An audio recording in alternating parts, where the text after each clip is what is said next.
ค่ะ The one and only podcast. Nobody can do it like us. 자, 안녕하세요 여러분. 원앤올리 팟캐스트 호스트 남궁재울입니다. 지난번 디아크님에 이어서 오늘은 강영님을 모셨는데요. 자기소개 부탁 한번 드리겠습니다. 네, 안녕하세요. 저는 이번에 데이토나 들어간 이제 아티스트 래퍼 강영이라고 합니다. 네, 반갑습니다, 여러분들. 안녕하세요. 네, 반갑습니다. 네. 강영님 정말 죄송한데 실례가 되지 않는다면 네. 제가 대신 소개를 좀 해드려도 될까요? 네, 좋습니다. 네, 오늘 모신 이분 의외로 군필 병장 만기 전역입니다. 네, 2000년생 출신으로 데이토나 입단을 발표하면서 모두를 깜짝 놀라게 했는데요. 래퍼블릭에서 도파민으로 주목을 받고 공연할 때 미친 듯한 퍼포먼스로 사람들을 압도하는 아티스트입니다. 그 밖에도 인스타그램 라이브나 릴스에서 이분을 자주 목격할 수 있는데요. 레이지, 일렉, 테크노, 발라드 등 다양한 장르를 섞어서 신선한 음악을 보여주는 오늘의 뮤지션 강영님을 소개합니다. 역시 잘하시네요. 네, 반갑습니다. 네, 맞습니다. 강영입니다. 반갑습니다. 네, 괜찮았어요 소개? 너무 좋은데요. 좋아요. 저희가 이 팟캐스트를 찍자고 정말 오래전부터 얘기를 했었었는데 맞아요. 강영님과 나눠볼 대주제는 바로 페르소나입니다. 혹시 뭐 페르소나에 대해서 평소에 생각해 보신 적 있으신가요? 사실 제가 페르소나라는 단어를 한 2, 3년 전에 알았거든요. 그게 뭔 뜻인지 잘 몰라가지고. 근데 그 페르소나라는 게 또 그거잖아요. 약간 정체성이라 되나요? 나만의 내가 가지고 있는 거. 근데 저도 그거에 대해서 정말 생각을 많이 해봤는데 당연히 뭔가 이 무대에서의 강역 또 이게 뭐 미디어에서의 강역 또 평소 일상생활에서의 강역은 또 되게 다르다고 저는 생각이 들어가지고 저도 이거에 대해서 정말 생각을 많이 했고 오늘 되게 이런 주제에 대해서 얘기할 수 있는 시간이 저는 너무 귀하고 감사한 것 같아요.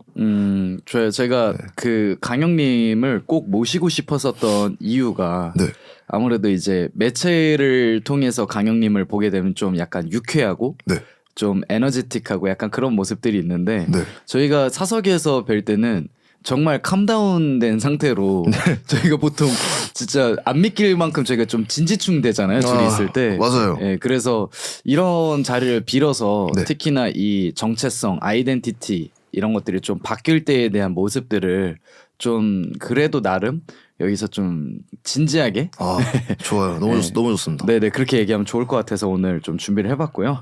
네 방금 아까 첫 번째 질문처럼 페르소나가 뭔가에 대해서 여쭤봤었는데 요즘 제가 봤을 때 이제 흔히 불리는 맨헤라 네네 맨헤라 정병픽 뭐 아티스트 이미지가 있는데 제가 이 단어는 이제 알기는 아는데 이게 정확하게 뭔지 잘 모르긴 해요. 솔직히 말하면 그냥 연상되는 이미지 정도는 있거든요. 저도 어쨌든 그 맨헤라의 픽을 받았다라고 이렇게 조금 소개가 되는 것 같은데 여기저기서 이게 좀 구체적으로 어떤 건지 좀 궁금했습니다. 우선은 이거에 대해서 좀 약간 얘기가 길 수 있는데요.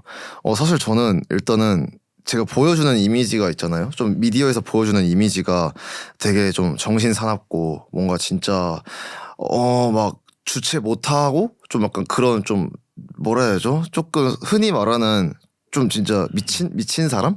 저도 어떻게 보면은 이거에 대해서 저도 되게 생각이 일단 많았어요. 저에 대해서 뭔가 막 안 좋은 인식을 가지고 있는 사람들도 너무 많고 저는 진짜 아무것도 안 했는데 그냥 공연하고 이런 게 끝인데 우선 이게 되게 민감한 얘기일 수도 있는데요. 우선은 제가 그런 이야기를 많이 들었어요. 막 되게 이제 딱 봐도 약간 불법 약물 할 것 같다. 왜냐면 이 에너지나 이런 게 절대로 맨정신에 나올 수가 없는 에너지인데 이제 저 새끼 분명 무조건 약한다. 이런 오해를 진짜 많이 들었습니다. 근데 저는 정말 거짓말 안 치고 저는 뭐 그런 약물을 하진 않고요.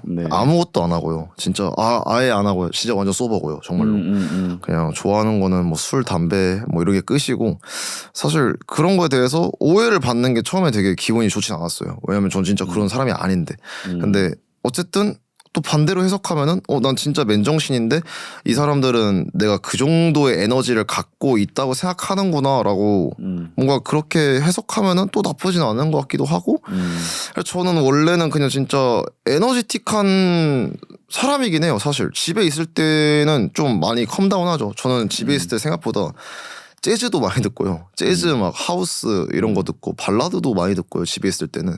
그래서 저번에 남궁재벌 형님께서 저희 집 와보셨지만 진짜 깔끔하잖아요. 네, 깔끔하죠. 네, 진짜 집 많이 깔끔하잖아요. 막 그런 인식도 많았어요. 저 새끼 집 진짜 존나 더러울 것 같다. 막 이런 생각도 많은데 저는 진짜 집은 깔끔해야 되고요. 생각보다 책 읽는 것도 진짜 좋아하고요. 카페 같은 데 가서 그냥 커피 한잔 하는 것도 너무 좋아하고 네, 되게 진짜 좀 다르게 캄한 사람인데 그냥 그런 밖에서나 어쨌든 보여주는 직업에 있어서는 조금은 이렇게 보여줘야지 그 사람들의 뭔가 인식에 좀 박히잖아요. 그렇죠. 네, 제가 이렇게 좀 이렇게 으쌰으쌰 해야지 조금 더 박히는 것처럼 제가 좀 가독성이 좀 떨어지는데 아무튼 최근에 이제 어쩌다 보니까 제가 음악에선 딱히 그렇게 변함은 없거든요. 음악하는 거에 있어서 장르가 바뀌거나 이런 건 아예 없는데 저도 솔직히 좀 느껴요. 어느 순간부터는 약간 그런 이제 메네라 막 그런 타이 수식어가 좀 따라다니더라고요. 항상 공연 라인업도 보면은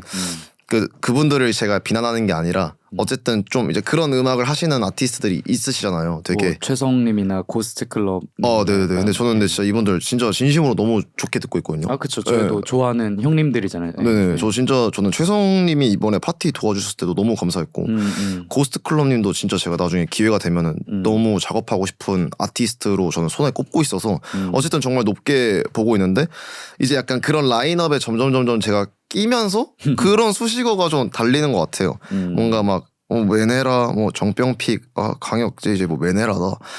근데 저는 진짜 잘 모르겠거든요. 잘 모르겠고 그냥 그거에 대해서 뭐 그래도 그런 수식어가 달린다는 거는 그만큼 관심을 받고 있는 거니까 감사하게 생각도 하고 있고 음악에 있어서는 뭐 장르는 변함없는데 분위기는 제가 한번 바뀌었다고 생각은 해요. 왜냐면 제가 그 가사를 원래 쓸 때는 저도 이제 음악을 한 지 얼마 안 됐잖아요. 네네. 정말 얼마 안 됐는데 그때 당시엔 제가 가사를 쓸 때 진짜 의미 없이 썼어요. 그냥 막 진짜 의미 없는 가사들 뭐 좀 말도 안 되는 가사 있잖아요. 뭐 지금도 당연히 영어 문법 다 틀리는데 뭐 생각나는 거 있나요? 제가 봤을 땐 제 모든 노래 가사가 다 의미도 없고 좀 그렇게 딱히 잘 이게 뭐지 싶은 가사도 되게 많았어요. 뭐 예를 들면은 그냥 뭐가 있지? 사실 도파민이랑 가사도 존나 의미가 없는 거거든요. 그냥 쓴 거예요? 네, 래퍼블릭 때 그것도 진짜 의미 없는 가사고 그냥 결국에 그 작업물에 있어서 퀄리티가 많이 부족한 건 맞죠. 근데 그러다 보니까 제가 이번에 스타일리시 앨범을 냈을 때 작년에 그게 뭐 그렇게 엄청 뭐 주목받는 앨범은 아닌데 거기에 이제 라스트 러브란 노래가 있어요. 근데 그 노래가 조금은 이제 막 그런 내용이거든요. 조금 네네. 여자친구를 뭐 겨냥한 게 아니라 그냥 그때 당시에 제가 여자친구랑 그냥 좀 많이 싸웠었어요. 많이 싸웠어서 그래서 약간 이거를 좀 주제로 얘기를 담아보자 해가지고 그때 당시에는 그 친구랑 진짜 얘가 내 마지막 사랑이다라는 생각으로 썼던 가사가 그게 지금 제 노래 중에 제일 잘 되고 있긴 하거든요. 그러다 보니까 점점 저도 그냥 조금은 이제 가사에 조금 진중해보자. 조금은 진중하게 가사를 써볼까 하다 보니까 뭐 이렇게 된 것 같아요. 사실 저도 근데 근데 진짜 잘 모르겠어요. 네, 좋습니다. 그러면 이쯤에서 궁금한 거는 그러니까 의도치 않게 그 맨헤라 팬덤들이 생겼다라고 조금 요약을 해볼 수 있을까요? 근데 이게 뭐 메네라 팬덤이 생겼다까지는 아닌 것 같고요. 왜냐하면 당연히 저보다도 너무 진짜 잘하는 아티스트도 너무 많은데 또 그쪽 좀 장르 하시는 분들도 엄청 많잖아요. 네네. 당장 뭐 릴스만 우리 좀만 봐도 맞아요. 엄청 많잖아요. 자주 뜨잖아요. 네. 근데 그분들에 비해서는 저는 그냥 이제 뭐 세미 메네라 정도지 않을까 저는. 그러면은 그 메네라 팬분들이 다른 일반적인 팬분들이랑 다른 점은 뭔가요? 뭐가 조금 다른 것 같아요? 많이 달라요. 진짜 많이 다르고요. 뭐 다른 분들은 어떨지 모르겠는데요. 일단 저는 당연히 모든 팬분들의 관심은 진짜 너무 감사하게 생각하고 그렇죠. 있어요. 같은 팬분들인데 어쨌든 그래도 뭔가 특정 지어져서 유별나게 조금 다른 부분들이 있을 것 같긴 해가지고요. 사례가 좀 있긴 한데요. 이거 좀 얘기 좀 해도 될까요? 네, 뭐 편하게 말씀하세요. 당연히 누구라고 언급은 안 하고요. 저도 이제 어쨌든 뭐 팬이 생긴 거에 대해서 진심으로 너무 감사하는데 원래는 제가 그래도 그 팬층이 조금은 그래도 좀 이렇게 건강한 팬들? 좀 그런 애들이 많았어요. 그런 건강한 팬들? 그러니까 네네. 좀 이게 진짜 되게 엄청 따뜻한 말 많이 해주고 막 어쨌든 제 행보를 진짜 진심으로 좀 응원해주는 뭔가 그 어린 마음의 그런 내용들을 정말 많이 받았다가 어느 순간부터는 갑자기 새벽에 막 DM도 많이 오는데 전화도 많이 오고요. 그 새벽에 팬분들한테. 네, 그 인스타 있잖아요. 인스타 전화하기 기능. 네, 그 인스타 전화 기능으로 해서 막 갑자기 새벽에 자고 있는데 전화 오는 경우도 있었고 또 갑자기 거짓말이 아니라 진짜로 갑자기 저한테 오빠 답장 안 해주면은 뭐 저 죽을 거예요 이러는 거예요. 협박. 네, 근데 갑자기 사진을 띡 보냈는데 사진을 눌러보니까 진짜 이렇게 자해한 사진이 있는 거예요. 어이구. 그래서 답장 안 하면은 나 죽을 거다. 막 이런 것도 있었고. 갑자기 저한테도 갑자기 오빠 막 사랑해요 이랬다가 왜 답장 안 해 막 씨발려나 막 이렇게 했다가 갑자기 욕을 해버려요. 갑자기 욕을 박아버리니까 저는 이게 당황스러운 거예요. 당황스럽죠. 존나 당황스럽죠. 진짜 이거 갑자기 친구가 저한테도 갑자기 야 오늘 뭐 하냐 했다가 갑자기 씨발려나 이렇게 하면은 좀 당황스러운 것처럼. 그렇죠. 근데 갑자기 이제 그 얼굴도 모르고 나이도 모르는 어쨌든 그런 팬분들이 그러니까 뭐 다 그렇다는 건 아니에요. 좀 몇 명 팬들이 되게 무례한 팬들이 정말 많았어요. 근데 저는 뭐 그거를 뭐 어떤 사람들은 모르겠지만 저는 그걸 그렇게 선호하진 않고요. 어쨌든 이렇게 막 자해하고 이런 거를 그렇죠. 보통은 이제 강형님 같은 경우에 국한해서 이제 선호를 하지 않는다라는 게 아니라 웬만한 모든 분들은 선호하지 않죠. 네. 그래. 저는 제가 좀 그 혐자를 잘 못 봐요. 제가 혐자 같은 거 진짜 못 봐가지고 고어물이나 피 튀기는거나 이런 거. 저 존나 못 봐요. 저 그런 거 진짜 저 진짜 못 보고요. 근데 어쨌든 그런 것도 있었고 뭐 막 왠지는 모르겠는데 좀 성적인 DM도 정말 많이 오고요. 그럼 뭐 나체 사진을 이렇게 보낸다거나 그런 류인가요? 나체 사진도 받은 것도 있고 그냥 뭐 그거 당연히 일단 그런 거에 대해서 저는 절대 뭐 이런 거에 대해서 뭐 그런 건 아니고요. 그러니까 이거 저희 좀 진지하게 얘기하는 거니까. 뭐 당연히 뭐 아무튼 그런 건 아닌데 뭐 나체 사진도 나체 사진인데 뭐 이상한 말 정말 많죠. 막 오빠 막 갑자기 막 목 졸라주세요. 뭐 이런 거랑 오빠 막 진짜 막 진심으로 막 오빠랑 막 하고 싶어요 막 이러는데 저는 진짜 제가 부모님이었으면 전 진짜 어차피 딸일 거 딸이잖아요. 딸이겠죠. 딸이죠. 딸이어야죠. 네, 딸 낳기 싫다. 근데 저는 진짜 제가 부모님이었으면은 저는 그런 딸들 진짜 그 뒤에서 그 짓거리 한다. 전 진짜 당근마켓에 팔았어요. 딸을 당근마켓에 팔았을 거다. 네. 또 뭐 심정이 그렇다라는 거지 뭐 팔 순 없죠. 어쨌든 그렇죠. 약간 그런 팬분들이 유별나게 좀 시달리게 하는 그런 애정 표현이 좀 강한 편이군요. 네, 이게 뭐 한두 번이면 모르겠는데 좀 요 근래 좀 많아졌어요. 그래서 사실 저도 이거에 대해서 좀 많이 힘든 것도 있었고. 힘드세요 실제로? 그렇게 힘들진 않은데 근데 약간 좀 그런 거죠. 어쨌든 그런 걸 봤을 때 기분이 좋지도 않고 그리고 그렇죠. 내 생활 패턴에 영향이 가는 건 사실이잖아요. 에너지가 조금 소비되잖아요. 어쨌든. 네, 그것도 있는데 또 이제 저도 잘 모르겠는데 이게 뭐 힙합 문화도 보면 이렇게 뭐 팬덤 문화가 있나 봐요. 팬덤 문화가. 네, 막 예를 들어 제가 그 친구들의 그거에 응하지 않으면은 뭔가 이렇게 자기들이 원하는 그 관심을 못 받으면은 이거에 대해서 약간 되게 저를 뒤에서 막 안 좋게 얘기하고 다니는 것들도 되게 좀 막 귀에서 들리긴 하더라고요. 귀에서 들리는 게 아니라 막 오빠 막 누가 막 오빠 막 욕해요 이러는데 저 진짜 관심도 없거든요. 근데 그런 거 보면은 진짜 좀 많이 유치하구나. 근데 이게 저도 이제 그 최성 형님이랑 좀 친하니까 그런 케이스 이제 어떻게 보면은 5년 전, 6년 전부터 시작했을 때부터 이제 최성 형님께서는 그거를 먼저 시달리셨던 형님이잖아요. 그렇죠. 네, 그래서 주변에서 그런 거 좀 보면은 그런 거를 좀 받아들이고 이제 팬을 대하는 자세가 이제 좀 그게 적응이 되는 텀이 온다곤 하더라고요. 근데 그게 이제 치명적인 단점은 한번 그렇게 답장을 해주면 나는 없어. 왜 답장을 안 해줘? 뭐 답장 안 해줘서 바뀌었다. 그리고 뭐 다른 래퍼를 좋아하러 갈 거다. 뭐 이런 그러니까 뭐 되도 않는 협박이라고 표현해야 될까요? 아, 네 그런 거는 진짜 네. 애교고요. 뭐 막 오빠 뭐 답장 안 해주니까 뭐 누구로 갈아탈게 이런 거는 사실 아니, 그냥 귀엽긴 하죠. 귀여운 거고요. 그거는 예. 애초에 뭐 신경도 안 쓰는데 그냥 그런 거 있잖아요. 뭔가 막 되게 이거에 관해서 그 어떤 래퍼한테 가서 막 이거에 대해서 막 저에 대한 얘기를 막 안 좋게 하고 뭐 저는 아무것도 안 했는데. 아 그러니까 그 네. 래퍼와 래퍼 관계까지 팬분들이 네, 가서 그 여론을 만들고 네. 이간질을 하면 좀 많이 억울하긴 하죠. 그쵸. 갑자기 네. 여론전을 해버리니까. 네. 근데 뭐 모든 팬들이 당연히 그렇다는 건 아니고요. 저도 이런 경우가 사례가 좀 있었다. 그래서 조금 저는 살짝 좀 가슴이 아프고 저는 개인적으로 제가 추구하는 팬층은 그냥 건강한 친구들이 전 좋아요. 물론 당연히 사람마다 뭐 가슴 한 구석에 아픈 그런 거 있을 거 아니에요. 되게 그렇죠, 다 있죠. 네, 다 네. 있을 거 아니에요. 근데 저는 어쨌든 그런 거에 있어서 제가 좀 뭐 도와줄 수 있다면은 정말 진심으로 도와주고 싶어요 팬분들한테. 근데 이제 이거를 좀 잘못된 방향으로 저한테 접근을 해가지고 좀 이제 그런 너무나도 미성숙한 태도를 보여주면서 그렇게 나오는 거는 저도 아무래도 좀 힘들죠. 당연히 저도 뭐 제가 뭐 자원봉사자나 뭐 봉사 시간이 부족한 사람도 아니고. 아 그렇죠.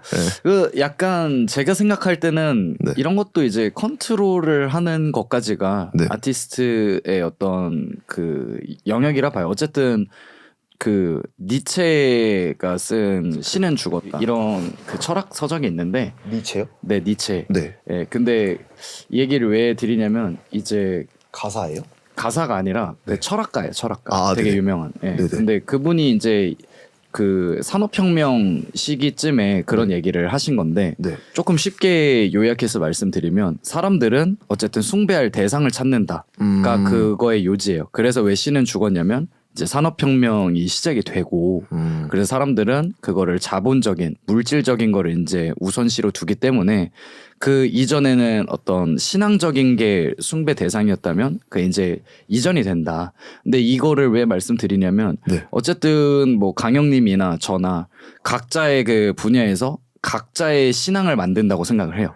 그래서 나를 추앙하는 사람들을 만드는 게 이제 저희는 그걸 팬이라고 좀 지칭을 한다고 생각을 하고요. 그렇죠. 네, 그런 의미에서 우리가 만약에 우리를 따라주는 사람들한테 어떤 지침서 같은 걸 항상 주잖아요. 뭐 종교도 보면은 네네. 그런 것처럼 리더로서 이 팬분들께 좀 확실하게 나는 이런 거는 그래 사실 선호하지 않고 좋아하진 않는다. 네. 그런 거를 좀 가급적이면 피해서 나를 좀 사랑해줬으면 좋겠고 그러면 나는 좀 진심으로 너희들과 좀 대면할 자세가 되어 있다라는 것들에 대한 플레이가 사실은 조금 부족했다고 저는 느껴져요. 들었을 때는. 네. 네, 그래서 약간 팬들도 그런 진심 어린 어떤 강영님의 어떤 이 심정을 뭐 여기선 밝혔겠지만 네. 앞으로 좀 자주 그렇게 소통해주고 팬분들 만나거나 팬 단톡방에서도 그렇게 좀 활동을 해주시면 네. 그분들이 좀 자제해가면서 강영님을 좀 더 좋아하시지 않을까라는 개인적인 좀 생각이 좀 드네요. 지금 근데 들어보니까. 되게 네. 맞아요. 이 말씀도 되게 저한테 필요한 내용인 것 같아요. 저도 당연히 제가 뭐 팬이 뭐 정말 뭐 말도 안 되게 많은 사람은 아니지만 근데 어쨌든 뭐 그런 연락이나 어쨌든 그런 팬들이 형성이 된다는 거는 뭐 저의 약간 조금 불찰도 있었겠죠. 그래서 저도 뭐 이 자리를 빌어서 말씀드리자면은 저는 진짜 어쨌든 여러분들의 관심들 너무 진짜 감사하게 생각하고 있고요. 저도 조금 더 성숙한 아티스트가 돼가지고 제가 어쨌든 그 이상적으로 그리고 있는 그런 팬분들과 좀 소통하고 이런 거 있어서 저도 좀 많이 노력을 해보도록 하겠습니다. 네. 감사합니다. 네, 어쨌든 그 팬분들이 이제 좀 파편화됐지만 다 하나의 강영님의 팬이라는 건데 네. 결론적으로 강영님께서 지금까지 얘기한 걸로만 미루어 봤을 때만 봐도 그 팬분들이 어떤 팬분들이든 간에 강영님의 음악을 듣고 뭔가 힘든 게 스트레스도 풀리고 좀 치유가 되고 네. 그런 거를 좀 지향하시는 것 같거든요. 제가 볼 땐. 네. 네. 그래서 그런 맥락에서 또 팬분들이 그런 마음을 좀 알아주지 않을까 앞으로도. 그렇죠. 네. 물론 너무 좋은 팬들도 너무 많아서 항상 진짜 너무 진심으로 감사하게 생각하고 있습니다. 진짜로. 좋습니다. 저희는 어쨌든 이렇게 응원해 주시는 서포터 분들이 없으면은 맞아요. 저희가 이 자리에 없잖아요, 사실. 아 당연하죠. 네, 그래서 모든 한 분 한 분이 사실 소중한 건 맞습니다. 아 감사합니다. 여러분. 근데 솔직히 이분들 덕분에 제가 네. 월세를 낼 수 있고요, 밥을 먹을 수 있고, 아 맞죠, 네, 맞죠. 택시를 탈 수 있어요. 네, 저도 이거 시청해 주시는 분들이 있기 때문에 그쵸? 네, 택시를 탈 수 있고 이런 뭐 주얼리 사업을 이어 나갈 수 있고 그리고 강영님도 모셔서 이런 대화를 나눌 수 있는 거죠. 정말 감사드립니다. 네. 아유, 감사합니다. 네, 너무 감사해요. 네, 갑자기 감사 타임으로. 아 감사한 거죠. 아 진짜 감사하죠. 네네. 네, 항상 저희는 근데 신기한 게 항상 그 저희 사석에서 얘기할 때도 그렇지만 네. 감사하다는 말을 좀 달고 살아요 저희가. 존나 많이 해요. 근데 저는 진짜 그때도 얘기했었어요. 그 네, 네. 다른 어떤 그 매거진 있는데 거기서 전 얘기했던 게 항상 그 조그만한 거에도 감사하면서 살자라는 전 생각을 진짜 하고 있긴 하거든요. 진짜로. 근데 이게 진짜 배어 있으면 좋은 것 같아요. 어쨌든 감사한 건 나쁜 게 아닌 거잖아요. 맞죠. 뭐라도. 네. 저도 그렇게 생각하고 또 진짜 남궁재벌 형도 저랑 그때 한번 아침 9시까지 술을 먹었을 네. 때도 그거 이따가 얘기하기로. 아, 오케이. 네, 질문이 있습니다. 또. 오케이 좋아요. 어쨌든. 오케이. 좋습니다. 그러면은 이제 강영님의 어떤 서사를 네. 내러티브를 좀 담고 싶은데 네. 이쯤에서 이제 강영님이 어떻게 음악을 시작하게 되는지 좀 궁금해요. 그래서 제가 알기로는 서울 출신이 아니라고 알고 있습니다. 그래서 이와 관련된 뭔가 본인의 어떤 스토리를 여기서 그래도 좀 자세하게 얘기를 해주실 수 있는지. 네. 저도 이거에 대해서 얘기를 많이 했는데 뭔가 이렇게 좀 공식적인 자리에서는 정말 처음 말씀드리고 있고요. 네네. 우선 저의 출신은 경기도 수원입니다. 아 수원 사실 출신. 뭐 바로 옆이죠. 서울이랑 수원이랑 뭐 네. 진짜 뭐 버스 그쵸, 타면 뭐 1시간 가깝네요. 차이니까. 네. 근데 제가 이제 원래는 고등학교를 그냥 졸업하고 그냥 뭐 평범하게 살다가 제가 이제 어쨌든 군대를 빨리 갔다 왔잖아요. 군대를 아무튼 빨리 갔다 왔고 이제 군대에서 제가 꿈이 생겼었어요. 저는 군대에서 이제 약간 빈티지 사업을 한번 해볼까? 이제 의류를 좋아하니까 제가 옛날부터도 어쨌든 의류를 너무 좋아했어서 나는 돈을 모아서 서울에 가서 빈티지 사업을 해야겠다라는 생각이 있어서 그때 어찌 좀 돈을 모은 다음에 네. 서울을 상경해서 원래 빈티지를 했었어요. 저는 의류 판매를 했다가 잘 됐거든요. 되게. 아 그래요? 아 성과가 좋았어요. 되게 좋았어요. 진짜 많이 좋았어요. 되게 뭐 그냥 진짜 그 나이대에 비해서는 진짜 많이 벌었다. 어디서 그 매장을 오픈을 해서 하신 거예요? 저는 매장까지는 아니고요. 그냥 네. 사무실 정도 크기에서 온라인으로만 위주로 판매를 했고요. 아 수원에 계실 때 하신 거예요 그러면? 아니요, 서울 상경하고 한 거예요. 서울 상경하시고 네네. 빈티지 사업을 하셨는데 네. 온라인 위주로 했었는데 그게 성과가 좋은 편이었다. 진짜 좋았어요. 제가 봤을 때 진짜 너무 좋았고요. 그렇게 살다가 어쨌든 또 이제 빈티지를 하면서 동시에 또 이제 서울을 제가 상경했으니까. 네네. 그러니까 이제 막 클럽도 가고 싶고 막 술도 먹고 이러다 보니까 이렇게 막 인맥이 생기더라고요. 근데 그러다가 점점 이제 막 클럽도 많이 가고 뭐 하고 그러면서 할 거 다 하는데 핸즈 그때 당시 그 사장님이라 해야 되나요? 아 네네. 현재 사장님. 핸즈 쪽 어쨌든 네. 그 관계자분들하고 제가 좀 이제 이렇게 친해졌다 해야 되나? 좀 이제 이렇게 됐어요. 뭔가 네. 연결고리가 된 거예요. 그러다가 이제 거기서 약간 먼저 제안을 한 거죠. 너 되게 막 어쨌든 잘 노는데 너 엄청 잘 노는데 너 한번 여기서 뭐 파티 한번 해볼래? 이렇게 된 거예요. 그래서 저는 파티? 그래서 내가 아는 그 파티인가? 약간 이렇게 뜨는 거 있잖아요. 네네. 인스타 포스터 뜨는 것처럼 파티? 그래서 존나 재밌겠다. 개 재밌겠다. 근데 저는 그때 당시 힙합도 좋아하는데 테크노를 제가 원래 좀 더 좋아했었어요. 아 힙합보다는 그러면 네. 듣는 음악은 네. 테크노 쪽이 조금 더 많이 들으셨었어요? 네 맞아요. 원래 테크노를 더 좋아했는데 또 이제 제가 그때 당시에는 테크노 쪽 사람이 좀 이렇게 많이 알고 지냈었다 보니까 사실 힙합 파티를 좀 약간 좀 걱정이 되더라고요. 근데 내 전문 분야는 아니니까. 네, 전문 분야도 아니니까. 그래서 나는 하고 이제 약간 그냥 한번 해볼까 해가지고 어쨌든 힙합 파티면은 내가 호스트면은 저 그냥 욕심이 생긴 거죠. 나 한번 공연해볼까 이래가지고 그때 당시에 파티를 한 며칠 앞두고 그냥 곡을 무작정 만들었어요. 그냥 장난으로. 할 줄도 모르는데. 아예 몰랐어요. 저 그냥 마이크 어떻게 키는 것도 몰랐고요. 네. 그냥 진짜 몰랐어요. 아무것도 모르고. 그러니까 혼자 알아서 뚝딱뚝딱 만들었다라는 건가요? 아니죠. 그 친구가 도와줬고요. 아 친구가 도와주고. 그냥 그 친구가 디렉을 받아준 거고 저는 그냥 이제 그 비트를 들으면 그냥 가사를 쓰고 그냥 이런 거였어요. 그렇게. 네네. 그렇게 해서 한 4-5곡을 만들었는데 그거를 이제 핸즈 때 시작을 한 거죠. 헨즈 때 이제 파티를 했는데 그날 진짜 사람이 엄청 많이 왔었어요. 진짜 엄청 많이 왔어요. 근데 뭐 왜 많았어요? 몰라요. 그러니까 홍보를 뭐 열심히 하셨거나 뭐 그런 게 있었던 건가요? 그냥 인스타 스토리에 조금 깔짝 그냥 좀 꺼드럭된 거 말고는 없는데 근데 그때 그게 있었어요. 그때 당시 제가 좀 그래도 한국에서 좀 그때 되게 하이프 받고 있는 브랜드에서 일을 하고 있었거든요. 그래서 이제 약간 그런 것 때문에 저를 조금 알게 된 친구들이 있었는데 그러다가 제가 이제 뭐 파티를 한다고 하니까 애들이 이렇게 막 온 거죠. 막 왔는데 그때는 진짜 사람이 정말 많았어요. 저도 어쨌든 헨즈 정말 많이 가봤는데 와 진짜 어떻게 보면 저 같은 학고 래퍼도 아니잖아요. 래퍼도 아닌 애가 파티 열었는데 데뷔를 한 것도 아니고 데뷔도 아니에요. 음원도 없고 저는 아무것도 없었어요. 근데 그러다가 이제 시작했는데 그때 노래를 불렀죠. 랩을 딱 막 지랄했는데 사람들 반응이 막 다 턴업하고 있는 거예요. 그래서 그때 와 그거 보고 와 이게 약간 뭔가 안 잊혀지는 거예요. 이 카타르시스가 그 짜릿함이. 네 이게 너무 안 잊혀져서 와 그 진짜 랩을 해볼까 했는데 그때 도와준 친구가 그거 있었어요. 이거 일화나 있는데 그때 제가 파티를 했을 때 원디올이란 친구가 왔었어요. 그때 동원이. 당시. 네. 근데 저는 그때 처음 봤거든요. 근데 저는 원디올이란 친구를 그냥 미디어로 좀 봤었어요. 많이 봤었고 해가지고 이 사람이 여기 왔네 하니까 저는 이제 그때 당시에 래퍼를 보면 진짜 신기했거든요. 내가 미디어에서만 봤던 사람들을 내 앞에 있으니까. 맞아요. 신기해요. 네, 처음 보면. 그때는 저도 진짜 완전 개학고였으니까. 그래서 이제 동원이를 보고 그때 동원이한테 제가 그때 술에 너무 취했었어요. 공연하기 앞서서 너무 취했어서 제가 동원이한테 원디올님 아니세요? 그러니까 막 네 맞아요 이렇게 하더라고요. 안녕하세요. 그래서 제가 이제 말했죠. 저 오늘 그래서 공연하는데 저 원디올님 진짜 많이 봤다.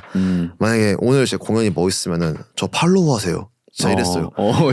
야마가 말이 안 되네요. 개값친 거죠 제가. 근데 아무튼 그러고 나서 이제 공연이 끝났는데 공연 딱 끝났어요. 끝났는데 동원이 갑자기 오더니 Yo bro 이러는 거예요.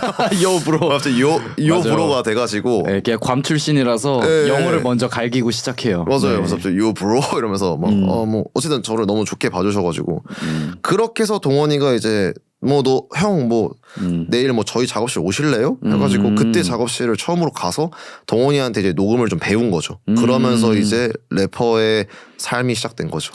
그럼 어떻게 보면은 그 시작 출발선에서 이제 원디올이 또 역사적인 순간을 함께 했다고 봐야 되겠네요. 그렇죠. 동원이가 저한테 처음으로 녹음 버튼과 이 큐베이스 키는 법을 알려줘가지고 그래서 동원이한테 너무 감사하게 생각하고 있고 지금도 동원이를 정말 많이 좋아하고 있고요. 요새 안 본 지 너무 오래됐는데 저는 동원이랑 나중에 또 한번 같이 밥도 먹고 싶어요. 뭐 여러분들 원디올님이랑 저랑 이제 같이 영상 작업을 한 게 있습니다. 또 그래서 집 소개. 네, 집 소개하는 게 좀 길게 있는데 정말 그 순수하고 투박하고 또 음악에 진심인 친구니까 맞아요. 한번 그 영상 시청 같이 해주시면 감사하겠습니다. 진짜 좋은 친구예요. 네, 어쨌든 그렇게 랩을 시작하게 되셨고 맞아요. 처음에 이제 작업실을 조금 세팅하실 때 어쨌든 뭐 방음 같은 것도 조금 어렵거나 뭐 그런 것들은 없었나요? 저 작업실이 없었어요. 작업실이 없으셨고 그러면은 그 작업실이 있는 그런 친구들 가서 짬짬이 녹음하고 이런 식으로 음악을 만들었던 건가요? 그러면? 네, 맞아요. 저희가 또 이 스폰서가 방음 부스 업체 중에 뮤지쿠스라고 있어요. 진짜요? 스폰서. 이런 분들한테 좀 적합해요. 이제 강영님처럼 뭔가 친구분들 작업실 가서 이렇게 녹음하거나 뭐 그런 환경들이 작업실 자체를 세팅하기 어려우신 분들 집에서 이제 소리 안 나게 해가지고 부스를 설치해가지고 거기서 좀 쉽게 시작을 할 수 있는 그런 분들한테 또 어울리는 부스입니다. 디깅 해보겠습니다. 네, 그 성능이 너무 좋아가지고 추가적으로 강영님도 필요하시면 말씀 주시면은 집에 이제 방음 부스 같은 것도 저가 이제 곧 이사 가가지고 이사 가면 한번 고려해 보겠습니다. 지금 집에서는 하면 저 좆돼가지고. 네네. 저도 그 방음 부스를 한번 체험해 본 적 있거든요. 네네. 진짜 좋더라고요. 네, 그래서 그 지금 현재 쿠폰 이벤트를 진행 중인데 유튜브 더보기란이나 고정 댓글 확인하셔서 이벤트 혜택 받아가시기 바랍니다. 굿. 네, 좋습니다. 어쨌든 이제 아까 말씀드렸다시피 오늘 대주제가 이제 페르소나예요. 그래서 제가 아는 강영님과 아티스트 강혁님은 어쨌든 많이 다릅니다. 네. 그래서 래퍼 강혁하면은 이제 뭔가 인생을 아까 뭐 막 살 것 같은 이미지라고 네. 이렇게 하셨는데 실제로는 그렇지 않으시잖아요. 아 절대 안 그렇죠. 네, 그래서 집에서 뭐 재즈도 듣고 뭐 헬스도 열심히 하고 책도 읽는다고 하셨는데 네. 그런 거를 조금 넘어서 네. 그냥 인간 강혁은 네. 어떤 사람인지 좀 궁금합니다. 인간 강혁이요? 솔직히 말하면 좀 되게 원래 이런 얘기는 약간 살짝 술 먹고 해야 되는데 네. 제가 봤을 때 저는 상처가 되게 많은 친구 같아요. 제가 봤을 때는요. 상처라고 하면 그냥 뭐 내면의 상처를 말씀하시는 거예요. 네, 그렇죠. 내면의 상처가 좀 많은 사람이라 해야 되나요? 그러니까 이게 뭐 막 그 조금 그런 의미로 막 뭐 애정 결핍 막 이런 게 아니라 저도 어쨌든 간에 뭐 유년 시절이 그렇게 마냥 좋지도 않았고요. 딱히 막 그렇게 어쨌든 어린 시절에는 그렇게 막 행복한 기억이 많이 없었어요. 저도 좀 실례가 되지 않으면 네. 유년기 시절을 조금 묘사를 해주실 수 있나요? 많이 어려웠어요. 집이 많이 가난했었고 많이 힘들었고 뭐 가정 불화도 너무 컸고요. 돈 때문에 좀 그런 일이 있었나요? 보통? 네. 제가 일단 어린 나이에 이혼을 했어요. 어머니 아버지가. 저는 뭐 이거에 대해서 뭐 부끄럽게 생각은 안 하는데. 네. 부끄러운 일은 아니죠. 그건 네. 부모님의 그쵸. 일이신 건데. 네. 그때 당시에는 어쨌든 막 어머니 아버지가 이제 이혼을 빨리 하시고 제가 그때 엄마랑 둘이 살았거든요. 어머니랑 둘이 이제 살았는데 그때가 몇 살이죠? 일단 유치원 때였어요. 되게 어렸을 때. 완전 어릴 때였어요. 진짜 완전 어릴 때인데 그때 당시 엄마랑 살면서 일단 어머니도 돈이 좀 많이 없으시니까 저희가 뭐 진짜 뭐 많았죠. 쫓겨도 나보고 막 진짜 엄마랑 같이 막 유흥업소에서도 막 자보고 막 진짜 집에 막 빨간 딱지 막 붙여보고 막 그걸 직접 다 어린 나이에 경험을. 네, 엄마랑 진짜 막 어디 가서 막 그냥 진짜 막 어디라도 자려고 막 부탁해가지고 지인들한테 여기서 막 자보기도 하고 어쨌든 진짜 엄마랑 한 그렇게 살다가 어머니가 이제 새아버지를 만났었어요. 새아버지를 만났었는데 그때부터 제 인생이 진짜 좀 많이 불행해졌어요. 그때 당시에. 그때 새아버지랑 살면서 저는 어쨌든 간에 뭐 모든 걸 이해할 수는 없겠지만 어린 나이에도 약간은 알 것 같은 거예요. 그래도 엄마도 이제 여자니까 외로울 수 있잖아요. 그럼요. 네. 사람이. 네. 그래서 이제 외로울 수 있으니까 이렇게 남자를 만날 수 있겠다 생각했는데 그분이 이제 그 아들이 2명이 있었어요. 아들이 원래 네네 배달은 형제죠 저한테는. 네, 새 아버님께서. 네네. 네. 근데 이제 그 친구들하고 제가 그렇게 사이가 좋진 않았어요. 되게. 그럼 같이 합쳐진 거예요? 네 맞아요. 같이 이제 결국에 재혼을 하신 거죠. 네네. 재혼했고 저도 당연히 자연스럽게 제 밑에 이제 형제가 2명이 생긴 거고. 근데 그 형제들하고 제가 진짜 사이가 많이 안 좋았어요. 정말 많이 안 좋았고 일단 제일 안 좋았던 거는 그냥 저는 그래도 그 새 아버지를 아버지라고 좀 받아들이고 싶어 했었어요. 그런 자세를 갖췄고 되게 그래도 어쨌든 뭐 우리 엄마가 좋아서 만난 사람이면은 나도 따라야지 이런 느낌이었는데 뭔가 그 친구들의 시선에서는 저희 엄마가 그냥 약간 가정부? 약간 이 느낌이었나 봐요. 그래서 되게 저희 엄마를 좀 하대하더라고요. 그러다 보니까 저도 당연히 그거에 참을 수가 없어서 좀 이런 거에 대해서 좀 이게 많았어요. 불화가 많았는데 이제 또 팔은 또 안으로 굽는다는 말이 있잖아요. 그렇죠. 네, 근데 이제 그때 당시 새아버지가 이제 그 꼭지가 돌아가시고 이제 뭐 애꿎은 저를 이제 폭행을 했죠. 저를 폭행을 했는데 그때 진짜 뒤지게 맞았어요. 그때 진짜 쇠빠따로 막 진짜 맞고 머리 피가 진짜 엄청 많이 나고 막 칼도 맞을 뻔하고. 몇 살이셨죠? 중학교 그때? 3학년 때. 중학교 3학년 때. 겨울방학 때였어요. 그래서 그때 진짜 그렇게 아무튼 그런 일이 나고 나서 이제 저는 도망쳤죠. 집에서 도망쳤어요. 중학교 3학년의 나이에 그러면은 바로 그때 새벽이었고요. 네. 그때 진짜 뭐 엄마도 말려보고 이모도 말려보고 했는데 그 새아버지가 되게 좀 이렇게 좀 그거였어요. 좀 건달이셨거든요. 실제로 막 전신문신 막 이레짐이 다 있고 네네. 체격도 막 엄청 크고 진짜. 근데 어쨌든 뭐 말리기 역부족이잖아요. 그러니까 그렇죠. 저는 일단 네. 도망갔죠. 어쨌든 지금 저 사람 눈에는 타겟이 나니까 이거 좆됐다 하고 바로도 네. 개 도망갔죠 진짜로. 죽을 수도 있겠다. 이건 아니 진짜 죽을 수도 있겠다라는 생각은 계속 들었어요. 이거 안 도망가면 나 뒤진다 오늘 진짜 내 인생 썩종한다. 저 생각해서 진짜 바로 이제 런치고 그때 이제 어쨌든 하루 놀이터에서 자고 네. 놀이터 자고 생각했죠. 그래서 제가 그래도 친아빠랑은 계속 연락이 됐었거든요. 그때 당시에 친아빠랑은 연락이 계속 됐어가지고 아빠한테 말했죠. 그냥 이런 내용이 있었다라는 말은 안 하고 그냥 아빠랑 살고 싶다 해가지고 그러고 그냥 짐을 싸서 이제 엄마한테 말했는데 저는 그때 엄마한테 제일 많이 속상했어요. 그래도 어떻게 보면 자기 자식이 그 몇 년 만난 남자애한테 그 빠따로 대가리 맞았는데 전 그때 진짜 죽는 줄 알았어요. 과다출로. 근데 그렇게 빠따 개쳐 맞았는데 어떻게 엄마란 사람이 막 아빠한테 가라 약간 이러니까 그러니까 엄마도 그거죠. 실제로 또 당연히 엄마 입장에서도 저랑 살고 싶었겠지만 또 저랑 둘이 살게 되면은 또 그때 그 가난했던 그 시절을 또 다시 또 가야 되는 거니까 또 막 저도 이제 고등학교 이제 곧 입학하는데 근데 그 새아버지가 돈이 좀 많았거든요. 그러니까 이제 엄마는 결국 저보다는 약간 그때는 이제 돈을 좀 약간 이렇게 선택한 거에 대해서 그때 엄마를 제가 진짜 증오했어요. 그냥 증오한 수준이 아니라 와 진짜 그런 거 있잖아요. 막 뭐 낳았다고 해서 다 부모냐. 전 진짜 그때 당시에 엄마를 너무 싫어했어요. 그러니까 돈 때문에 아들을 버리냐라는 생각을 하셨다는 거죠. 물론 엄마도 그때는 뭐 깊은 뜻이 있었겠죠. 그렇죠. 네. 근데 그때는 그냥 그거였어요. 아 그래도 엄마는 내 편이어야 되는 거 아니야? 약간 나는 엄마 편 들다가 이렇게 빠따로 쇠빠따로 맞고 한 건데. 그러니까 난 이제 그렇게 가지고 나는 바로 그 다른 앞들한테 개 쳐맞았는데 엄마라는 사람이 어떻게 나한테 이럴 수가 있어? 약간 이런 느낌이었는데 엄마한테 그냥 뭐라 말은 안 했고요. 그냥 그러고 이제 갔죠. 아빠 집으로. 친아빠 집으로 가신 거예요, 그렇게? 네. 근데 이게 또 얘기하면 너무 길어지는데. 얘기하세요. 네. 네. 아버지랑 살면서도 근데 저희 아버지가 원래는 직업군이셨어요. 직업군인. 네, 직업군이 하시다가 이제 은퇴하시고 그 여행사셨거든요. 여행사를 하셨는데 여행사가 좀 처음에 잘 됐었어요. 진짜 엄청 잘 됐다가 사기를 당해가지고 그러고 이제 여행사가 싹 망하고 저희 아버지가 딱히 저희 아버지도 막 크게 없거든요.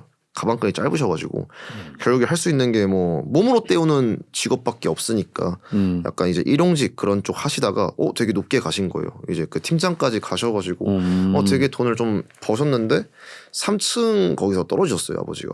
일을 하시다가? 네, 아버지가 현장에서 일을 하시다가 3층에 떨어지셔가지고 허리가 거의 진짜 불구 직경까지 갔다고 좀 들었거든요. 그래서 아버지가 진짜 일상생활도 아예 못 하시고 근데 그러다가 이제 아버지랑 저랑 이제 둘이 사는데 점점 이제 또 돈은 다 써가고 있고. 그렇죠. 아버지는 움직이지 못하시고. 네, 움직이지 못하시고. 그래서 점점 약간 생활고 직전까지 간 거예요. 저는 이제 고등학교 그때가 고1이었거든요. 네. 근데 그때 저는 이제 아침에 그냥 평일에는 학교 끝나면 바로 이제 고깃집에서 알바를 했고요. 그리고 이제 주말에는 이제 웨딩홀 일을 하면서 그렇게 돈을 모아서 저는 그때 진짜 집이 너무 어려웠어가지고. 막 전기세나 수도세 뭐 이런 걸 제가 좀 보태드리고 싶어서 그렇게 알바하고 용돈도 안 받았어요. 아빠한테. 뭔가 너무 미안해가지고. 받기 어려운 상황이죠. 너무 미안하더라고요. 그래서 그냥 그렇게도 유년 시절을 보내다가 아버지가 약간 그때 당시에 이제 어쨌든 몸이 많이 안 좋으시니까 결국에 집에 살 수 있는 게 뭐 없으니까 알코올 중독을 좀 이렇게 알았어요. 알코올 중독을. 그래서 이제 아빠가 알코올 중독을 앓다가 제가 그냥 평일날 수업을 듣고 있는데 이제 연락이 하나 오더라고요. 그래서 아버지가 이제 뭐 자살 시도를 하셨다. 이제 뭐 이모가 이제 아빠의 이제 뭐 누나 고모인가요 그러면? 고모 맞을 거예요. 고모죠. 네. 근데 이제 집을 갔는데 그냥 유서만 있고 그 자살한 흔적이 있다. 이제 이런 연락을 받은 거죠 학교에서. 그래서 저는 그때 진짜 난 이게 뭐지 싶어가지고 이게 맞나?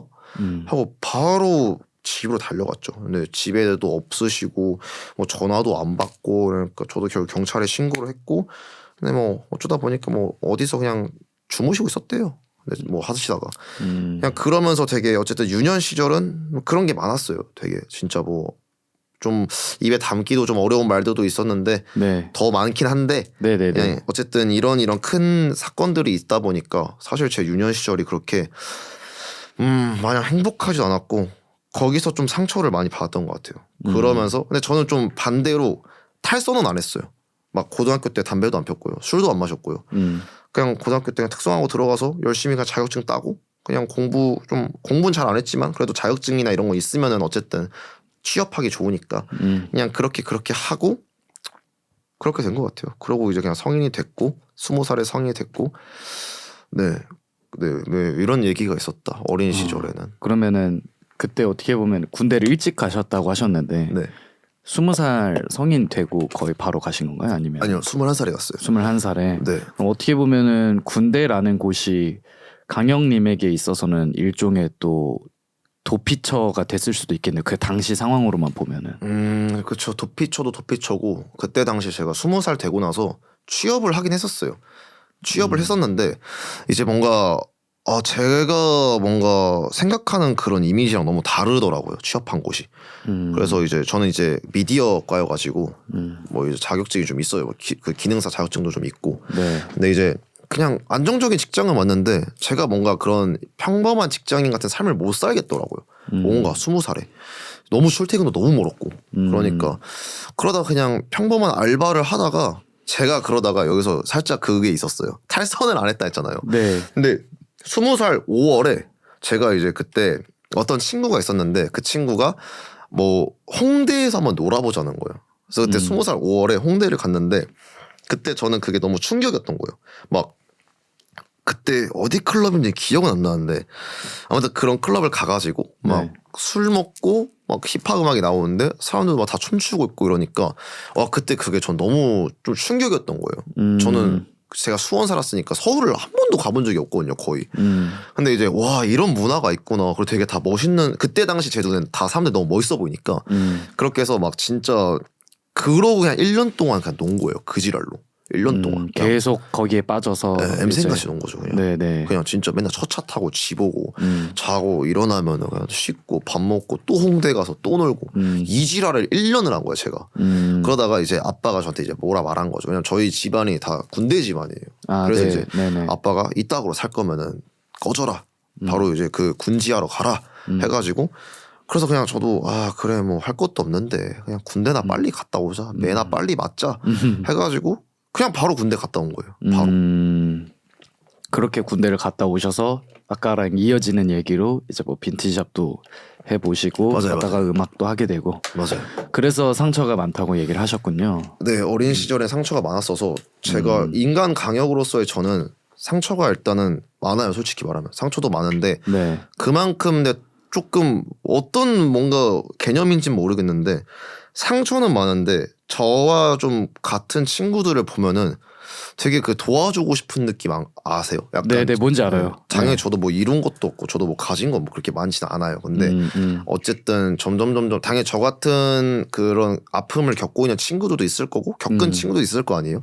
근데 그런 친구들한테 진짜 많이 힘이 좀 돼주고 싶기도 하고 그냥 최대한 저는 힘들수록 좀 긍정적으로 살고 싶더라고요. 어차피 이미 뭐 겪었잖아요. 뭐 이미 뭐 빠따도 쳐 맞아보고 칼에도 찔려보기도 해봤고 뭐 진짜 그 지랄로 살아봤으니까 그냥 이거를 그냥 받아들이는 것밖에 없더라고요. 이걸 뭐 부정하거나 내 인생 좆됐다 나는 왜 이러지 하면서 그렇다고 제가 뭐 어디 뭐 후드 출신의 뭐 그런 뭐 해외 래퍼도 아니고 제가 뭐 어차피 저도 어쨌든 간에 어린 나이에 된장찌개 다 먹을 거 먹고 이제 교육 다 받은 사람인데 그냥 그때 당시에는 현실을 좀 받아들이자. 이럴수록 내가 힘들면은 뭐라도 좀 해야겠다. 했던 것 같아서 계속 그런 아직도 그런 야망은 있어요. 아직도 계속. 그리고 저는 저와 같은 좀 그런 친구들이 되게 좀 이렇게 힘을 입었으면 좋겠어서 그런 기부도 좀 많이 했고요.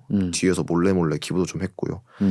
네, 근데 그래도 힘들지만 상처는 많지만 이거를 이겨내고 있는 중이다. 아직까지도 이겨내고 있는 중은 맞아요. 왜냐면 저도 가끔 자다가 악몽 꿀 때가 너무 많거든요. 트라우마가 떠올라서. 제가 너무 심해가지고 뭐 이것 때문에 뭐 정신과를 다녀오거나 이런 건 없는데 저도 그게 좀 힘들 때가 많았어요. 특히 군대에서 있을 때는 일병 때는 진짜 자다가도 이게 뭔가 주마등이 스쳐가는 기분이라잖아요. 그것 때문에 갑자기 막 헉 하고 막 일어나는 경우도 막 있었고 막 숨 못 쉰 적도 많았고. 근데 뭐 어쩔 수 없죠. 이겨내야죠. 네. 그러니까 지금 강영님의 어떤 서사를 보니까 그런 유년기가 있었던 덕에 이제 20살 후반에 접어든 강혁이 더 단단해지고 있는 것 같아요. 맞아요. 네, 그래서 뭐 유년기로 치면은 짧게 저도 제 얘기를 하자면 저 같은 경우에는 이제 프랑스에서 부모님 유학하실 때 뭐 유학하면은 형편이 좋아서 간다 생각하는데 반대였거든요. 아 진짜요? 네, 저희 부모님은 영끌해서 너희들만이 우리 집안의 희망이다라고 해서 외가댁이랑 저희 친가 쪽에서 영끌해서 가신 케이스였어요. 그래서 거기서 이제 태어나서 6살 때 이제 한국에 오게 됐고 저도 거의 옥탑방 같은 데서 할머니랑 할아버지랑 같이 살고 엄마 아빠 맞벌이 부부고. 몇 살 때였어요? 그게 6살 때였죠. 그래서 제가 진짜? 한국어를 못하니까 그 할아버지께서 태권도장을 보내셨었어요. 그래서 제가 고등학교 1, 2학년까지 태권도를 쭉 해서 태권도 4단, 합기도 3단이 있어요. 예, 어쨌든 저는 운동이야말로 이제 사람들을 연결시켜주는 예, 그런 예, 그렇게 좀 했었죠. 어쨌든. 그래서 초등학교 때 따돌림을 되게 많이 당했어요. 한국어를 할 줄 모르니까. 그리고 그때 이제 제가 결핍이 많아서 그냥 되게 초등학교 4학년, 5학년이 됐는데도 막 엄마 찌찌 만지고 그랬거든요. 네. 근데 그게 결핍이 있으면 그래요. 맞죠. 근데 그런 그 생각해 보면은 그렇게 애정을 많이 원했었던 나이였어요. 아, 당연하죠. 네. 근데 저희 때부터 조금 사춘기가 빨리 온다고 좀 했었잖아요. 그래서 사춘기가 이제 6학년 때 오고 중학교 1, 2, 3학년 때 오고 했었을 때 사랑받고 싶어가지고 예, 친구들이랑 다툼도 많이 하고 센 척 되게 많이 하고 그러다가 고등학교 가서 이제 뭐 싸워가지고 누구 따돌렸다가 따돌림 당했다가 이거 계속 반복했거든요. 예. 그런 불안한 그 자아를 가지고 성인이 되니까 대학교에서도 그런 생활들이 좀 이어졌었고 근데 어쨌든 결론적으로 말씀드리면 저도 군대를 갔다 오고 나서 그리고 대학교 정상적으로 복학해서 열심히 살면서 지금의 좀 자아가 안착이 되긴 했어요. 그리고 남궁재불이라는 이 유튜브 채널을 하면서 더 이게 잘 쌓였죠. 아, 그쵸. 사람들과의 어떤 인간관계나. 그쵸. 근데 형님의 어떤 그런 얘기를 들으면서 제가 공감 가는 부분이 굉장히 많았어요. 저도 뭐 다 얘기할 순 없지만 부모님께서 돈 때문에 이 불화가 있으셨고 저도 당시에 반항하면서 밤 늦게까지 집에 안 들어오고 태권도장에만 있다가 왜 너 늦게 들어왔어 하면서 아빠가 구타를 한다든가 예, 뭐 옷장에 머리를 박게 한다든가 예, 그리고 엄마도 아빠랑 주로 싸우는 주제는 결국 돈이었죠. 그쵸, 생활고 맞아요. 어떻게 그래서 사람들이 생각하는 뭐 프랑스 출신 뭐 유복한 집에서 금수저 이렇게 생각하시는 분이 많은데 완전 반대예요 사실. 그런 서사가 있으셨구나. 저도 처음 들었어요. 저도 이게 건너 막 들었거든요. 막 그런 뭐 이렇게 그냥 들은 건데 이 사람 막 남궁재불 이 사람 되게 금수저다. 애초에 이 사람 그냥 돈 많다. 막 이런 얘기도 막 들었는데 사실 그게 또 있잖아요. 각자마다. 그리고 또 저희도 어떻게 보면은 그런 어린 나이에 그런 걸 겪으니까 나중에 나이가 들으면은 되게 이젠 작은 거에 상처를 안 받아요. 저도. 맞아요. 전 그래서 감사해요. 그마저도 그렇고, 부모님께서 그런 힘든 유년기 시절을 그래도 나를 케어하려고 노력하시면서 저를 이렇게 키우셨다는 거에 대해서 아직까지 감사하고 그리고 성인이 저희가 조금 되어가면서 느끼는 포인트들이 있잖아요. 그러니까 맞아요. 아 이게 애를 이 나이에 낳아서 키우셨다라는 건데 우리 그렇죠. 나이 때쯤에 이게 진짜 쉬운 게 아니었겠구나. 지금 나 혼자 먹고 살면서 보는 그 꿈을 키우기도 어려운데. 그니까요. 예, 그래서 더욱이 대단하다고 생각하고. 맞아요.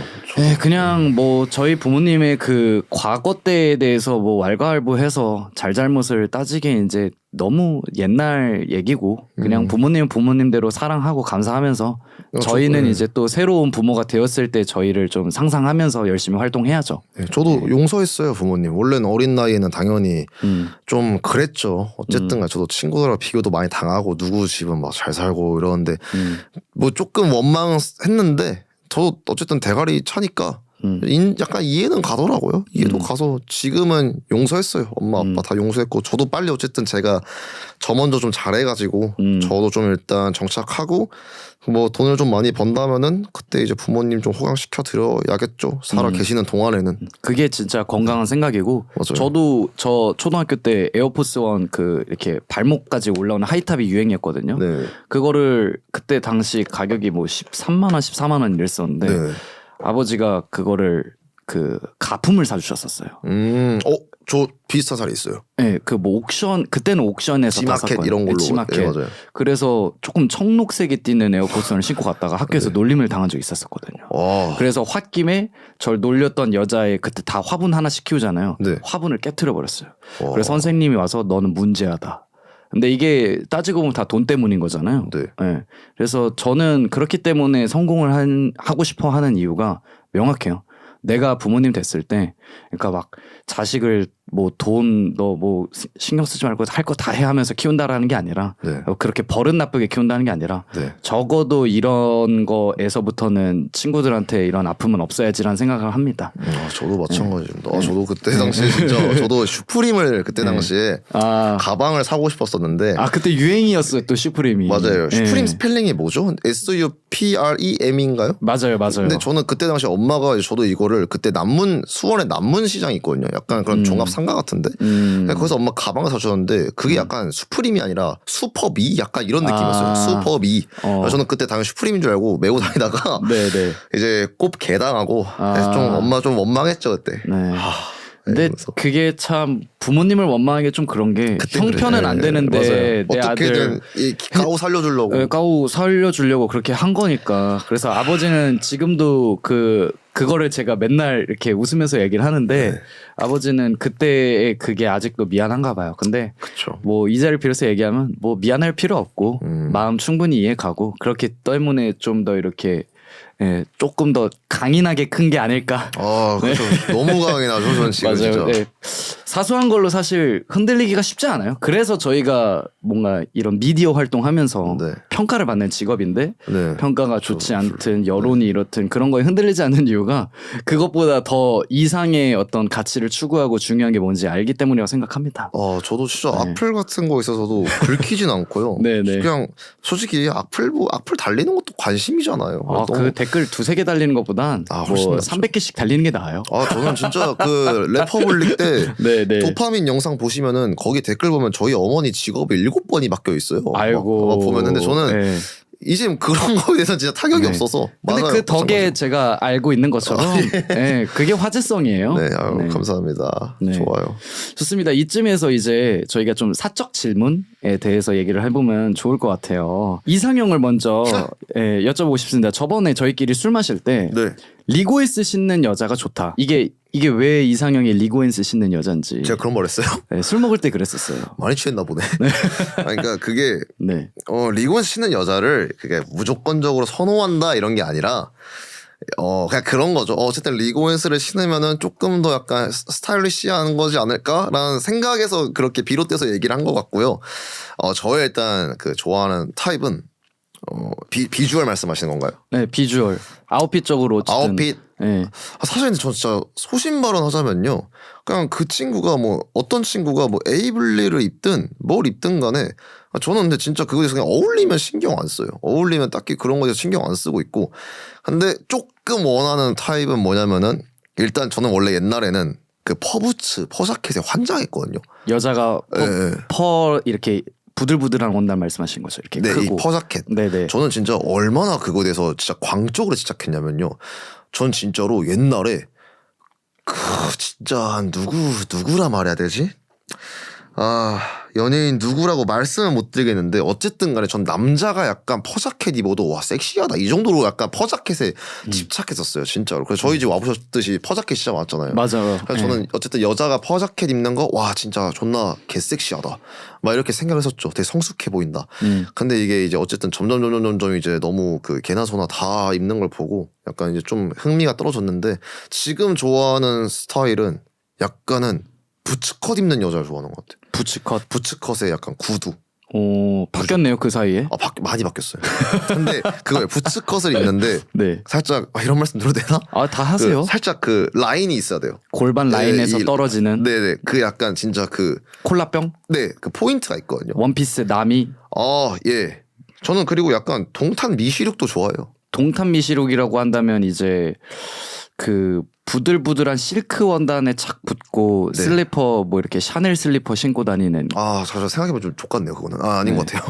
샤넬 슬리퍼 하니까 갑자기 그건 아닌 것 같고 아마 동탄 미시룩 있는 사람들도 저 안 좋아할 것 같긴 한데 근데 아무튼 요새 좋아하는 스타일은 일단 긴 생머리에다가 살짝 이렇게 뭔가 크롭하는 레더 자켓에 약간 이렇게 골반 좀 라인 보여주는 부츠컷에 구두 정도? 그냥 그 정도?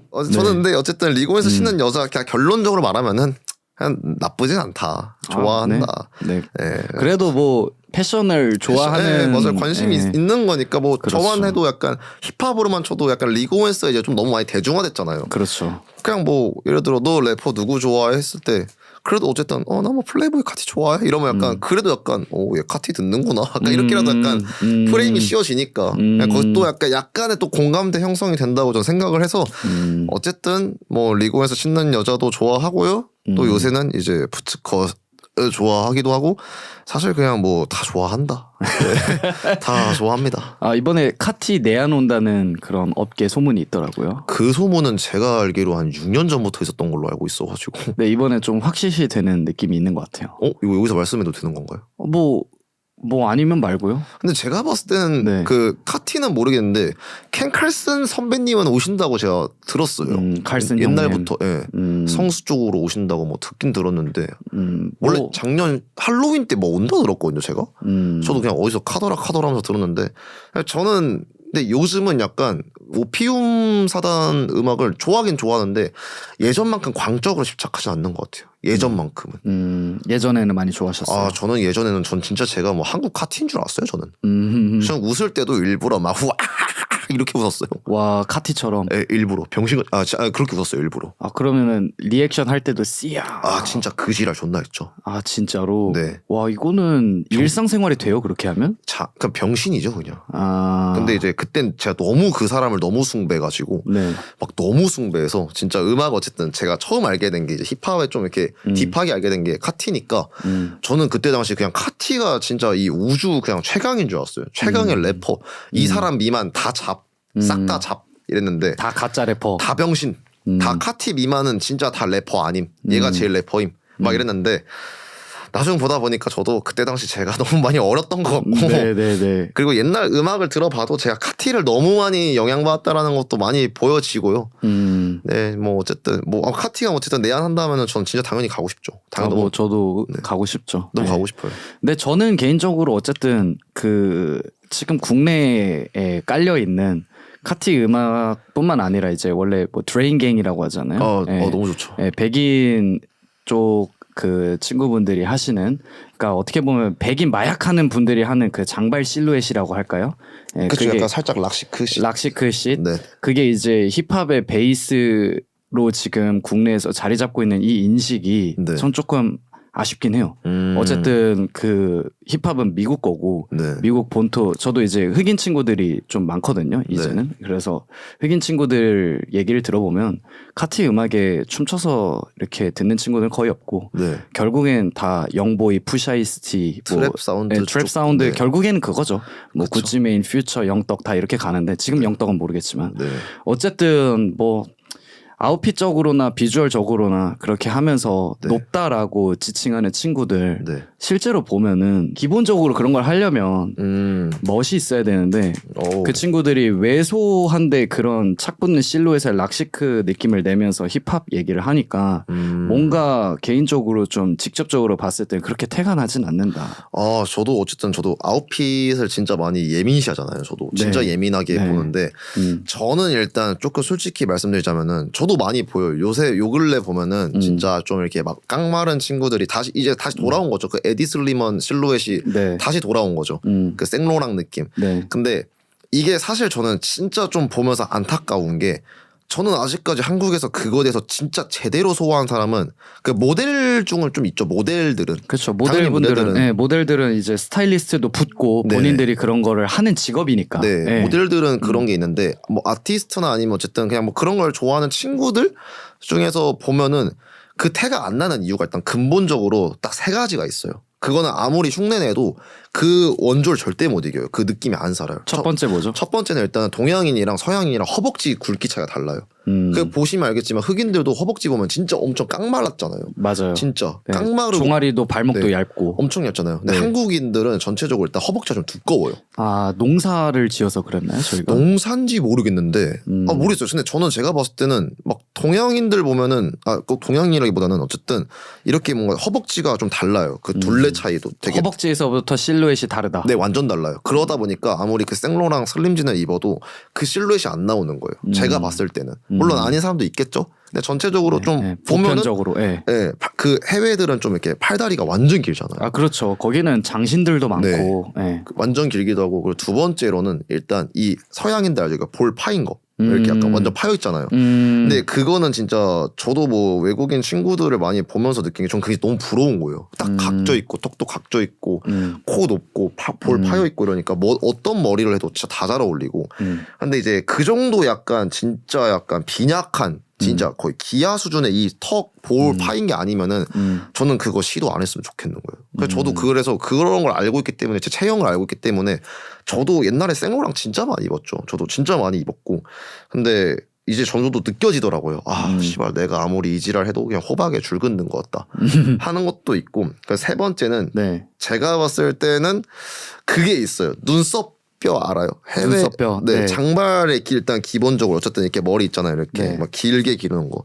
해외들은 눈썹뼈가 좀 이렇게 많이 튀어나와 있기도 하고 눈이 좀 파여 있어요. 되게. 그렇죠. 그리고 진짜 수염도 좀 잘 어울리고.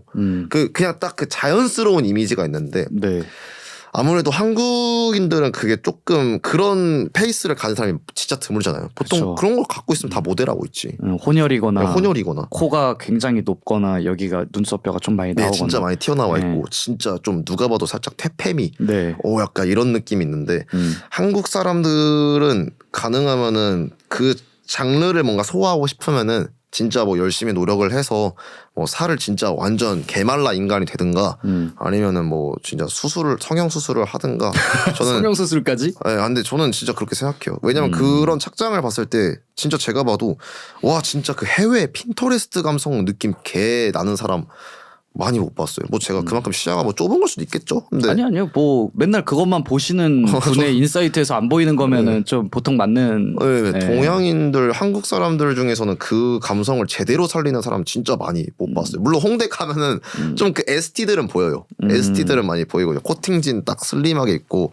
머리 살짝 이 정도 해서 키 좀 크고 막 자켓 개 딱 달라붙게 입고 담배 꼭 이제 무조건 연초만 펴야 되고 구두 생로랑 신고 다른 애들 쉽지 않은데요. 많이 봤죠. 바시티 자켓 입고 많이 봤는데 개인적으로 그걸 보면서 너무 멸치 같은 친구들의 그런 실루엣에서 여성성이 많이 강조되는 그거가 저는 사실 보기 많이 힘들어요.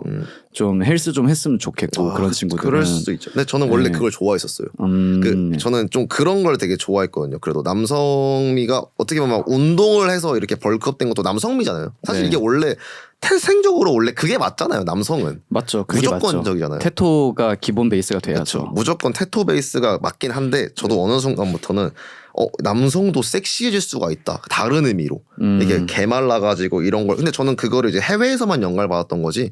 저도 당연히 국내에서 그런 걸 봤을 때는 좀 아쉽다 이거죠. 당연히. 보통 백인 분들이 조금 어울린 것 같고 그 백인 분들이 그러고 다닐 때 느끼는 무드가 뭔지 알겠거든요. 맞아요. 근데 제가 주로 보는 건 어쨌든 구찌 메인, 그렇죠. 영보이나 영보이도 그렇고 뭐 위즈 칼리파라든지 폴로지라든지 건어라든지 다 이제 스타 반열에 오르기 시작하면은 바디 쉐입부터가 바뀝니다. 맞아요.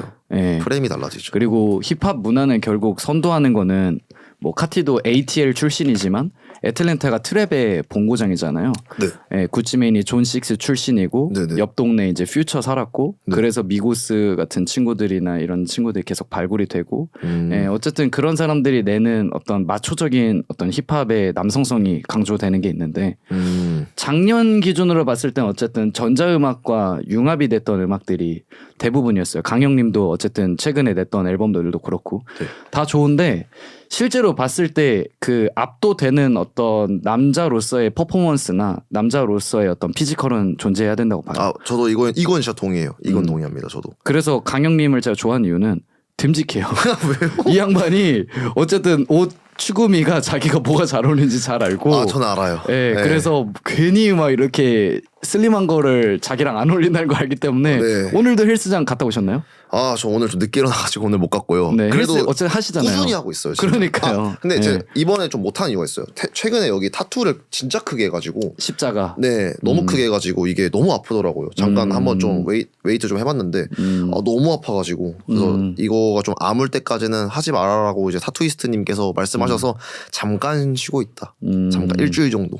좋습니다. 네. 저희 아까 어쨌든 그 앨범 얘기로 좀 이어갈게요. 네. 최근에 입단 발표 앨범으로 네. K 믹스테이프를 내셨습니다. 맞습니다. 네, 여기 비화를 조금 말씀드리자면 네네. 어쨌든 제가 그때 강영님 집에 12시인가에 가가지고 아침 8시까지 저희가 술 먹었잖아요. 네, 맞아요. 그러고 나서 저한테 이제 자기가 준비하는 게 있는데 네. 무조건 일주일 안에 앨범을 만들어야 된다. 네. 근데 그게 뭔지는 얘기를 해줄 수는 없지만 네. 어쨌든 내가 형이랑 술 먹고 바로 가야 된다 하고 그때 가서 만드신 게 이거 맞죠? 네, 맞아요. 송캠프에서 즉석에서 진짜 만들었고요. 앨범을 만든 거는 지금 이 믹스테이프 얘기하시는 거죠? 네. 이거는 정확히 만드는데 총 소요 시간은 2주? 2주 정도 걸렸습니다. 그냥 저도 원래는 당연히 데이토나라는 회사가 저한테는 너무 큰 진짜 존재고 회사를 어쨌든 입단하면은 좀 뭔가 명반다운 그런 어쨌든 앨범의 퀄리티가 좀 높아야 된다라는 저도 기준을 갖고 있었거든요. 네. 근데 제가 봤을 때 지금 저를 너무 잘 아니까 저는 그런 어쨌든 그 정도의 앨범을 내려면은 네. 진짜 많이 연구해야 되고요, 당연히. 그리고 이거 내려면은 일단 시간 진짜 존나 오래 걸린다 이거. 제가 봤을 때는. 그러니까 개인적으로 공부하고 연구하는 작업도 필요할 거고. 네. 뭔가 또 이런 거 있잖아요. 잘 보여야 돼. 잘 보여야 돼. 그냥 이런 것 때문에 난 근데 이렇게 하면 이 지랄 하면은 나 절대 앨범 못 낸다. 뭔가 입단 앨범은 조금 뭔가 되게 퀄리티가 빡 있어야 되는 그런 프레임을 씌우고 있었는데 그래서 제가 그때 이제 대표님들한테 말씀을 드렸어요. 원래 기존에 작업하고 있었던 앨범이 있었는데 이걸 제가 지금 뭔가 데이토나 입단하고 내면은 조금 많이 구릴 것 같다. 그래서 그냥 저한테 시간 조금만 달라. 해서 그렇게 해서 2주 만에 만든 앨범이에요. 믹스 마스터링 전곡 다 해서 뭐 뮤비도 다 찍고 뭐 다 하고 해가지고 낸 앨범이고요. 물론 솔직히 제가 다시 들어도 약간 좀 급하게 만든 느낌은 있어요. 솔직히 말씀드리면 어쨌든 간에 제가 아직 뭐 그렇게 데이터가 많은 상태도 아니고 스펙트럼이 엄청 넓은 사람도 아닌데 어쨌든 2주 만에 만든 거면은 그래도 뭐 열심히 했다라는 생각과 또 들어보면은 몇 개는 그래도 되게 좋더라고요. 그래서 저는 어쨌든 그때 그 앨범의 비하인드 스토리는 2주 만에 만들었습니다. 그때 형한테 말씀드리고 바로 송캠프로 가서 바로 그냥 계속 하루에 꼭 3-4개씩 만들면서 거기서 그냥 좀 보여지는 것들 중에 좀 괜찮네 싶은 것들만 좀 이렇게 만들어서 낸 거고요. 그래도 공연할 땐 되게 재밌습니다. 공연할 때는. 그럼 다음 앨범은 네. 조금 더 이거보다는 퀄리티 컨트롤이 훨씬 좀 수준이 높고 본인이 생각하실 땐 레벨업된 느낌을 좀 가져오시겠네요. 네. 우선은 제가 이번에 3월에 제 앨범에 일단 2개를 낼 생각이에요. 음지 앨범과 양지 앨범을 내고 싶거든요. 음과 양. 네. 음지 앨범은 이제 말 그대로 조금 뭐 조금 좀 저다운 앨범을 만들고 싶은 게 그냥 음지 같고요. 양지 앨범은 이제 진짜 나도 이제 이 씬의 플레이어로서 멋있는 걸 보여줘야겠어가 이제 양지인 것 같아요. 근데 사실 제일 작업이 잘 되는 건 음지 앨범이죠. 제일 나다울 때 나오는 음악이니까요. 네, 아무래도 제일 나다운 음악이니까. 저는 진짜 막 가사도 진짜 매일매일 쓰고 작업도 하는데 그냥 음지 앨범은 사실 사람들이 그렇게 좋아하지는 않을 것 같아요. 그냥 좀 저처럼 살짝 에너지틱하고 좀 정신 나가는 사람들이 좀 좋아할 것 같긴 한데 그래서 막 가사를 쓰다가도 막 그런 가사가 이제 나오는 거죠. 그냥 좀 뭐 예를 들어 막 뭐 여자랑 소개팅했는데 여자애가 자기 무슨 상이냐고 물어봐서 붙인 상이라 대답했어. 막 붙인 상. 네, 막 이런 가사나 그러니까 이런 게 이제 음지 앨범인 거죠. 네. 근데 이제 이거를 좀 멜로디컬하게 좀 입혀가지고 조금 더 그런 그게 실제로 그 작업하신 가사예요? 네, 메모장에 있어요, 컴퓨터에. 그러면 지금 한번 불러주실 수 있어요? 그 음은 아직 못 입혔고 가사만 이제 가사만 미리 해놓으신 거고. 네네. 그 컴퓨터에 있습니다. 알겠습니다. 원하시면 제가 보내드릴게요. 데모 버전. 네, 알겠습니다. 네, 아무튼 그런 앨범을 내려고 하는 거고요. 네네. 그래서 3월에 아마 음지 앨범이 먼저 나올 것 같아요. 먼저 나올 것 같고. 양지 앨범은요? 양지 앨범은 제가 5월쯤 좀 제대로 진짜 좀 저도 뮤비도 좀 투자 좀 해가지고 이제 회사가 있으니까 좀 제대로 해가지고 좀 빡 하고 싶은 거죠. 좋습니다. 저희 그 얘기를 조금 돌아오고 싶어요. 원래 이제 강영님께서 저를 언젠가 한순간에 좀 안 좋아하셨었던 텀이 있었다고 이제 솔직 고백을 하셨는데 맞아요. 저도 그때 저희가 핸즈 만나서 얘기를 하다가였었나? 그 아버지랑 같이 맞아요. 같이 놀 때였나? 기억은 안 나는데 어쨌든 강영이 저희가 술 먹어가지고 좀 취해 있었어요 그때. 맞아요. 근데 그때 에피소드를 좀 기억이 안 나서 이 자리에 빌어서 좀 다시 한번 물어보고 싶었거든요. 그게 어떤 상황이었는지 순서가 헷갈려가지고. 그러니까 정확히 어떻게 된 거냐면요. 제가 그때 저도 기억해요. 제가 그때면 한 이태원 살 때였거든요. 2년 전이었나? 근데 그때 이제 남궁제 이제 그때 포스트 JB 이렇게 저도 어쨌든 릴스를 좀 이렇게 많이 뜨더라고요. 제 알고리즘에 많이 떠가지고 보다가 그냥 보기만 했어요. 근데 저는 그때 당시엔 약간 그때는 제가 진짜 지금은 절대 아닌데 그때는 제가 트래퍼를 별로 안 좋아했어요. 그러니까 트래퍼 느낌. 막 그런 걸 별로 안 좋아했어요. 제가 하는 어떤 트랩 뮤지션 비주얼. 네, 그 비주얼을 제가 별로 선호하진 않았어요. 뭔가 막 어쨌든 막 이렇게 막 몽클레어, 막 아미리, 막 버스트 다운, 막 이런 거 있잖아요. 어쨌든 막 조던 신고 막 에어포스에다가 그러니까 뭔가 언제부터인지 모르겠는데 제가 그걸 별로 안 좋아했어요. 저네요, 완전. 네, 진짜 형이었어요. 근데 어쨌든 보다가 그냥 이제 막 유튜브도 보고 이렇게 뜰 때 보면은 그냥 약간 뭔가 약간 그때는 솔직히 말하면 약간 저한테 좀 비호 이미지였어요. 되게 비호 이미지였어서 팔로우가 와가지고 근데 받긴 받았는데 제가 그냥 막 언팔했던 걸로 기억해요. 그냥 너무 약간 이 사람 좀 트래퍼인가? 그냥 좀 왜냐면 제가 트래퍼들을 별로 안 좋아했던 이유도 그때는 약간 저 기억나는 게 어쩌다 저도 이제 래퍼들을 만나볼 거 아니에요?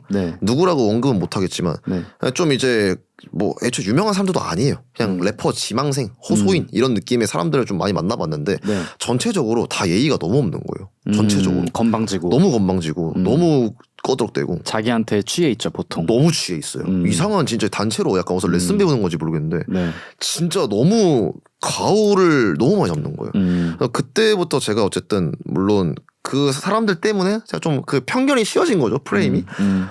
트래퍼들 저 다 병신인가? 약간 이렇게 생각했는데 뭐 그 사람들 보면 막 좀 불법 약물도 많이 하고 이러니까 뭐 그 식물성 풀떼기 이런 거죠. 여기도 지금 맞네요. 그래서 이제 저는 아무튼 그래가지고 별로 안 좋아했어요. 당연히 일단 선입견을 갖고 시작한 거죠. 그래서 되게 좀 좋아하진 않았다가 한 번 언제였지? 그때 핸즈에서 만났었어요. 근데 이제 형이 저한테 되게 진짜 이렇게 인사를 하는데 완전 막 90도로 이렇게 인사하는 거예요. 안녕하세요 남궁재불이라고 합니다. 막 이런 거. 저 그때 약간 뭐지? 왜 이렇게 공손하시지? 공손한 척인가? 해가지고 그때 이렇게 얘기를 하다가 저도 아마 그때 취했어서 형한테 저한테 남궁재불님 저 근데 그때 저 남궁재불님 팔로우 왔는데 저 그때 남궁재불님 언팔했어요. 죄송합니다. 이러니까 형이 그때 저한테 그랬나요? 기억이 안 나네요. 그래서 오늘 뭐 재밌게 놀죠 이러는 거예요. 그렇게 해가지고 저희가 이제 2차로 어디 술집을 갔잖아요. 근데 술집을 갔는데 얘기를 나누는데 근데 되게 엄청 사람이 좀 많이 차분한 거야. 그리고 되게 이게 대화를 하는데 그때 이런 테이블이었어요. 맞아 여러 명 있었죠. 엄청 여러 명 있는데 약간 이렇게 주도를 막 엄청 하시더라고.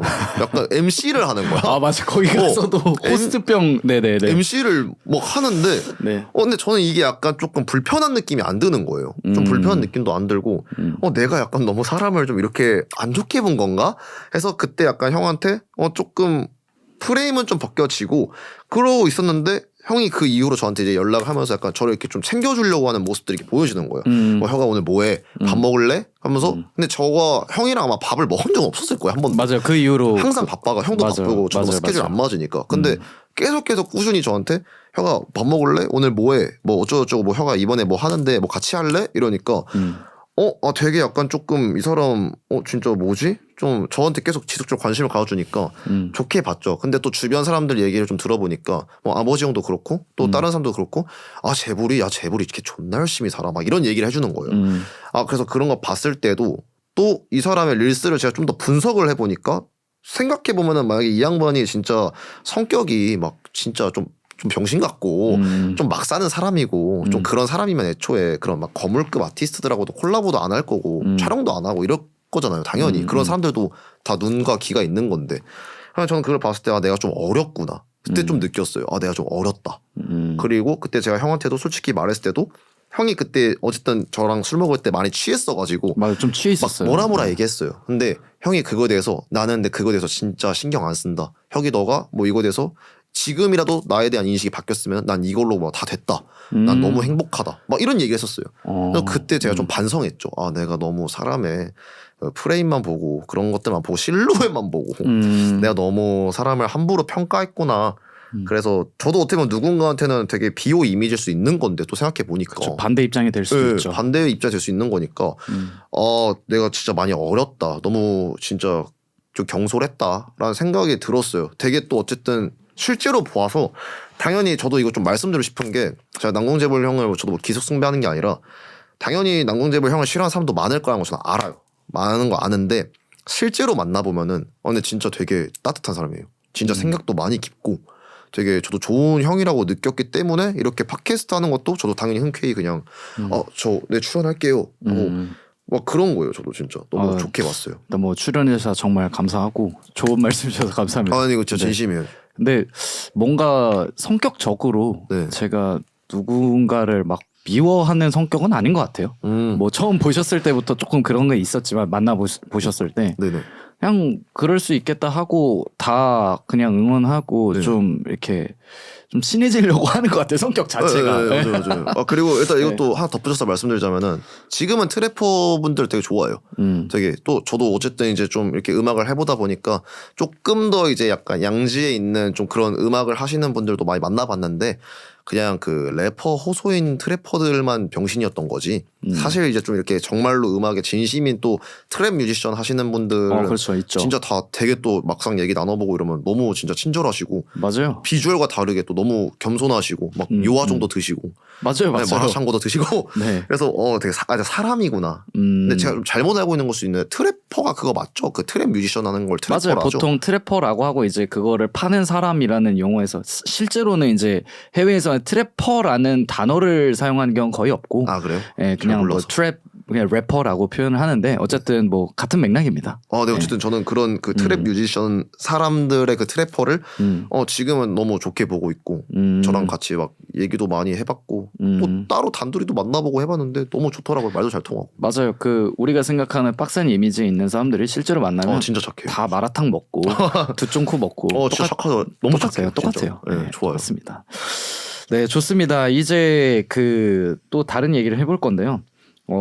군필이세요. 예. 처음에 얘기했지만 저는 개인적으로 래퍼분들이 군대 좀 가셨으면 좋겠거든요. 네, 이거에 대해서 좀 어떻게 생각하세요? 되게 민감한 주제죠, 이것도. 그냥 솔직하게 강혁의 의견을 솔직하게 얘기해 주면 더 좋을 것 같아요. 저는 일단 솔직히 말하면 뭐 군대를 강제적으로 가는 건 맞잖아요. 근데 저도 어떻게 보면 저는 더욱더 강제적으로 간 거잖아요. 이제 집안이 군대 집안이니까 저는 안 가면 좆됐어요. 저는 안 가면 진짜 아빠가 직업군인 출신인데. 네, 안 가면 저 잠깐 좆대요. 저 그냥 바로 호적 파이죠. 근데 저는 이제 어쨌든 간에 그거라 생각해요. 뭐 만약에 진짜 몸이 너무 안 좋고 정말로 합당한 사유로 인해서 뭐 면제를 받거나 아니면 뭐 좀 뭐 공익이든지 뭐 상근으로 활동을 하거나 이런 거에 대해서는 저 진짜 아무런 생각도 없거든요. 근데 솔직히 일단은 대한민국이잖아요. 대한민국이고 남자라면 군대를 갔다 오는 게 맞는데 저는 왜 갔다 왔으면 좋겠냐면은 진짜로 군대를 갔다 오면요 생각이 많이 바뀝니다. 그건 맞아요. 진짜 많이 바뀌어요. 진짜 맞아요. 네. 한번 리셋되거든요. 리셋되고 조금 더 그 사회성이나 그냥 그게 모든 그 함축화돼 있는 게 군대잖아요, 사실. 맞아요. 사회가. 근데 거기서 진짜 저도 많이 배웠거든요. 진짜 많이 배웠고 많이 성장했고 그냥 그렇게 어쨌든 군대라는 곳이 마냥 나쁜 데는 아니에요. 너무 이렇게 언론이나 이런 데 보면 당연히 사건 사고도 많고 뭐 가혹행위 뭐 이런 거 있는데 솔직히 지금 가혹행위는 진짜 없는 것 같아요. 저도 스마트폰 쓰고 다 스마트폰 쓰고 막 이제 뭐 동기제에다가 뭐 이러는데 몇 년 군번이시죠? 저 20군번이에요. 20군번. 근데 저는 또 그것도 있죠. 저는 코로나 군번이어서 코로나 군번이라 막 남들처럼 그렇게 엄청나게 막 빡센 군 생활을 한 건 아니에요. 근데 그래도 어쨌든 거기에 548일 동안 gat혀 있는 것도 진짜 쉬운 거 아니거든요. 저는 왜 래퍼분들이 군대를 가셨으면 좋겠냐면 일단 락더비 되잖아요. 무조건 락덥 되죠. 근데 힙합의 덕목 중 하나가 전 락더비라 생각합니다. 이러나 저러나 어쨌든 gat혀 있는 거고. 맞죠. 군대가 힘든 이유는 거기 안에서의 어떤 인간관계나 뭐 갇혀 있어야 된다는 것도 있지만 집을 못 가잖아요, 일단. 못 가죠. 네, 그래서 거기서부터 해방되는 순간까지가 그런 그 감정선이 있어야 맞아요. 진짜 그 힙합 문화를 좀 공유를 할 수 있다 봐요. 좀 다른 개념이어도. 네. 그렇죠. 그리고 어쨌든 남자들은 또 만나면은 군대 얘기만 하면 하루 다 할 수 있잖아요. 그러니까 그 1년 반 저희 때는 1년 9개월이었거든요. 저희 1년 9개월. 근데 그 기간을 견뎌야 맞아요. 네, 견뎌본 사람들이야말로 그리고 그게 평생 가거든요. 100살 돼도 군대 얘기할 때 떳떳해야 되는데 그 잠깐을 못 견뎌서 그때마다 난 소외돼야 된다고 한다면 그리고 그런 것도 있어요. 어쨌든 누군가 지금 보초를 서고 있기 때문에 저희가 여기서 팟캐스트 찍고 있는 거거든요. 네. 저희 후배분들이 열심히 지켜주고 있기 때문에 네. 그게 하기 싫은 거는 저희 학창 시절에 보면은 화장실 청소해야 돼, 교실 청소해야 돼 할 때 사라지는 애들이 있어요. 그런 사람들의 부류라고 전 생각을 합니다. 저도 이거에 대해서 동감하고요. 우선은 뭐 진짜 아까도 말씀드렸듯이 뭐 어쩔 수 없이 뭐 못 가는 건 어쩔 수 없는데요. 저는 개인적으로 좀 사지 멀쩡하고 그냥 그러면은 갔다 오는 게 낫지 않나. 물론 뭐 군대를 갔다 온다 해서 음악성이 막 높아지냐 뭐 이런 건 아니에요. 근데 그래도 어쨌든 이 뭔가 사회 구성원으로서 조금 더 사람이 성숙해집니다. 성숙해지고 인내심이 좀 생겨요, 확실히. 그건 맞아요. 사람이 강인해집니다. 거기서 왜 그 생각이 바뀌냐면 눈치가 생기고요, 일단. 맞아요. 그리고 억울하게 혼나는 경험도 느끼고요. 그렇기 때문에 사회에 나왔을 때 맞아요. 사람들 눈 보고 표정 보고 행동 제스처나 말투를 보면서 맞아요. 그 사람에 대한 전체적인 거를 빠르게 파악해서 맞아요. 나랑 맞는 사람인지를 1차적으로 걸을 수가 있어요. 맞습니다. 네, 그리고 힙합 문화라는 것 자체가 어쨌든 결국에는 나 이만큼 남성성 있고 강한 애야 라는 거를 얘기를 하는 건데 네. 네, 그러면은 남자면은 갔다 오는 게 맞지 않나. 갔다 와서 얘기한 것과 안 한 거에는 설득력 차이가 있는 거죠 결국에. 네. 그리고 또 실제로 여성분들도 군대 갔던 남자를 좋아합니다. 그거 당연하죠. 저도 그리고 그것도 있었어요. 저도 어쨌든 형 말에 좀 덧붙이자면은 방금 힙합 쪽이랑 약간 연관 지었잖아요. 근데 네. 이게 맞는 게 저도 데이토나를 들어갔을 때 네. 군대 갔다 왔냐는 질문을 갔다 왔다고 하니까 얘는 이제 걸릴 게 없다. 약간 이런 그런 얘기를 들었거든요. 맞아요. 군대 안 갔다 왔으면 저 나이가 어쨌든 저 27살이면은 적은 나이는 아니잖아요, 절대로. 그렇죠. 지금 가야 된다고 생각하면은 끔찍하죠. 찔하죠. 저는 남공재벌 활동하다가 갔어야 된다고 한다면 절망적이었을 것 같아요. 전 자살했을 것 같아요. 네, 저도. 근데 이제 어쨌든 맞아요. 확실히 일단 뭐 나중에 앞으로 내가 뮤지션 활동을 했을 때도 결국 어쨌든 매는 맞아야 돼요. 어차피 가야 되는 거면은 갔다 오는 게 낫지 않나. 그리고 그런 의미로 봤을 때 지드래곤 형님이나 BTS 형님들도 다 갔다 오신 건데 예, 특히나 이게 상반되죠 결국. 그리고 그쵸. 힙합 음악에서 결국에는 총소리는 애드립으로 항상 들어가지 않습니까? 그걸 아직도 내는 사람이 있어요? 뭐 보통 있죠. 한국에서요? 네, 한국에서도 내는 아티스트들이 있는데 군대 가서 총 쏴본 경험이라도 있으면 할 말 있잖아요. 그렇죠. 네, 그래서 되게 유치한 얘기지만 되게 중요한 얘기예요. 근데 저는 군대 갔다 와도 2026년 2월 기준으로 저는 제 노래 총소리는 절대 안 나올 것 같아요. 아니 뭐 군대 갔다 온 사람들마저도 총소리를 내진 않는데. 저 근데 좀 어떤 말인지 알 것 같아요. 네. 맥락은 뭔지 알 것 같아요. 안 갔다 온 사람들이 내는 어떤 총소리. 그게 우리가 그쵸. 총을 쏘는 뭐 실제로 맞아요, 총을 가지고 다니진 않지만 가정집에서 그쵸. 어쨌든 쏴봤던 경험이 있는 사람들과 또 네. 다른 개념이기 때문에 요새 이런 군 문제 관련해서 이슈들이 좀 굉장히 많이 나오고 있는데 너무 많죠. 예, 어쨌든 해결책은 되게 간단해요. 그냥 잘 빨리 갔다 오면 돼요. 저도 결론은 그거예요. 뭐 안 갔다 오고 뭐 이런 것도 그냥 그거죠. 약간 이해는 할 수 있는데 저도 솔직히 말하면 존중은 잘 못하겠어요. 그러니까 진짜 사지도 다 멀쩡하고 그러니까 저는 모르겠어요. 제가 감히 뭐 정신병으로 이제 군대를 빼시는 분들도 많잖아요. 아니면 진짜 정신병이 있어서 못 가시는 분도 있을 거고. 근데 저는 약간 모르겠어요. 그게 좀 신기한 게 막 공황장애나 이런 게 저는 저 잘 몰라서 제가 이렇게 감히 말씀을 못 드리겠는데 그냥 그게 좀 신기했어요. 공연이나 막 이런 거는 되게 잘 하시는데 클럽도 가서 여자들 잘 놀고 잘 꼬시고 술도 막 엄청 먹고 이러는데 왜 이게 선택적 공황장애 같은 케이스 사람들이 좀 있는지. 그냥 가서 그 락덥 돼서 그거 즐기지 못하는 게 싫은 거죠. 예, 그냥 까놓고 말하면 솔직히 말하면 그냥 가기 싫은 거죠. 예, 그리고 이쪽에는 어쨌든 안 가는 방법들을 막 서로 노하우를 공유하기도 하고 하는 것 같더라고요. 뭐 자세히는 진짜요? 모르는데. 예. 그래서 저는 오히려 이제 시대가 조금 더 가면 갈수록 강조하는 가치는 남자는 남자답게 여자는 여자답게가 좀 강해지고 있어요. 근데 결국 힙합이라는 음악을 남성들이 하는 비중이 좀 많잖아요. 그렇죠. 네. 그렇기 때문에 남자들마저도 지지를 받지 못하는 사람들은 여자들도 별로 지지하고 싶어 하지 않아요. 결국엔. 뭐 저는 뭐 결론적으로는 뭐 해줄 말은 그냥 화이팅. 네, 갔다 올 저도 거면 뭐 화이팅이고 갔다 올 거면 갔다 오고. 네, 갔다 오고 그랬으면 좋겠고 그리고 저 169번이거든요. 와 개선배님이시네요. 네, 저 169번인데 저는 대대 편성보급병으로 포천에서 이제 보급병 활동을 했었습니다. 실제로 저는 그 안 믿기시겠지만 창고에서 구타가 있었던. 아 그쵸. 그거 그때는 가혹행위 있었잖아요. 있었어요. 그래서 저는 실제로 좀 솔직하게 말씀드리면 울어본 적도 있어요. 선임 때문에. 저 존나 울어봤어요. 네, 울고 그리고 이렇게 말하면 좀 그럴 수 있지만 그 악습회는 계속 가기 때문에 그걸 실제로 후임들한테도 결국 배운 대로 하기 때문에 해보고 근데 그러니까 폭력을 했다라는 의미가 아니라 그런 억압적인 분위기에서 하는 그 내 동기들이 다 그러고 있고 그러면은 똑같이 하게 되거든요 결국에는. 예, 어쨌든 그런 강압적인 스탠스의 어떤 뭔가 분대장으로서의 이제 후임들을 이렇게 티칭하는 저도 예, 군대 그런 맞아요. 말투라든지 맞아요, 예. 맞아요. 근데 그런 곳인데 사실 그때 빼고는 할 수 있는 경험은 아니에요. 사회 나와서 그런 미친놈이죠. 그건 정신병자죠. 네. 아, 근데 저도 제가 20공모잖아요. 네. 혹시 형 어디 출신이에요?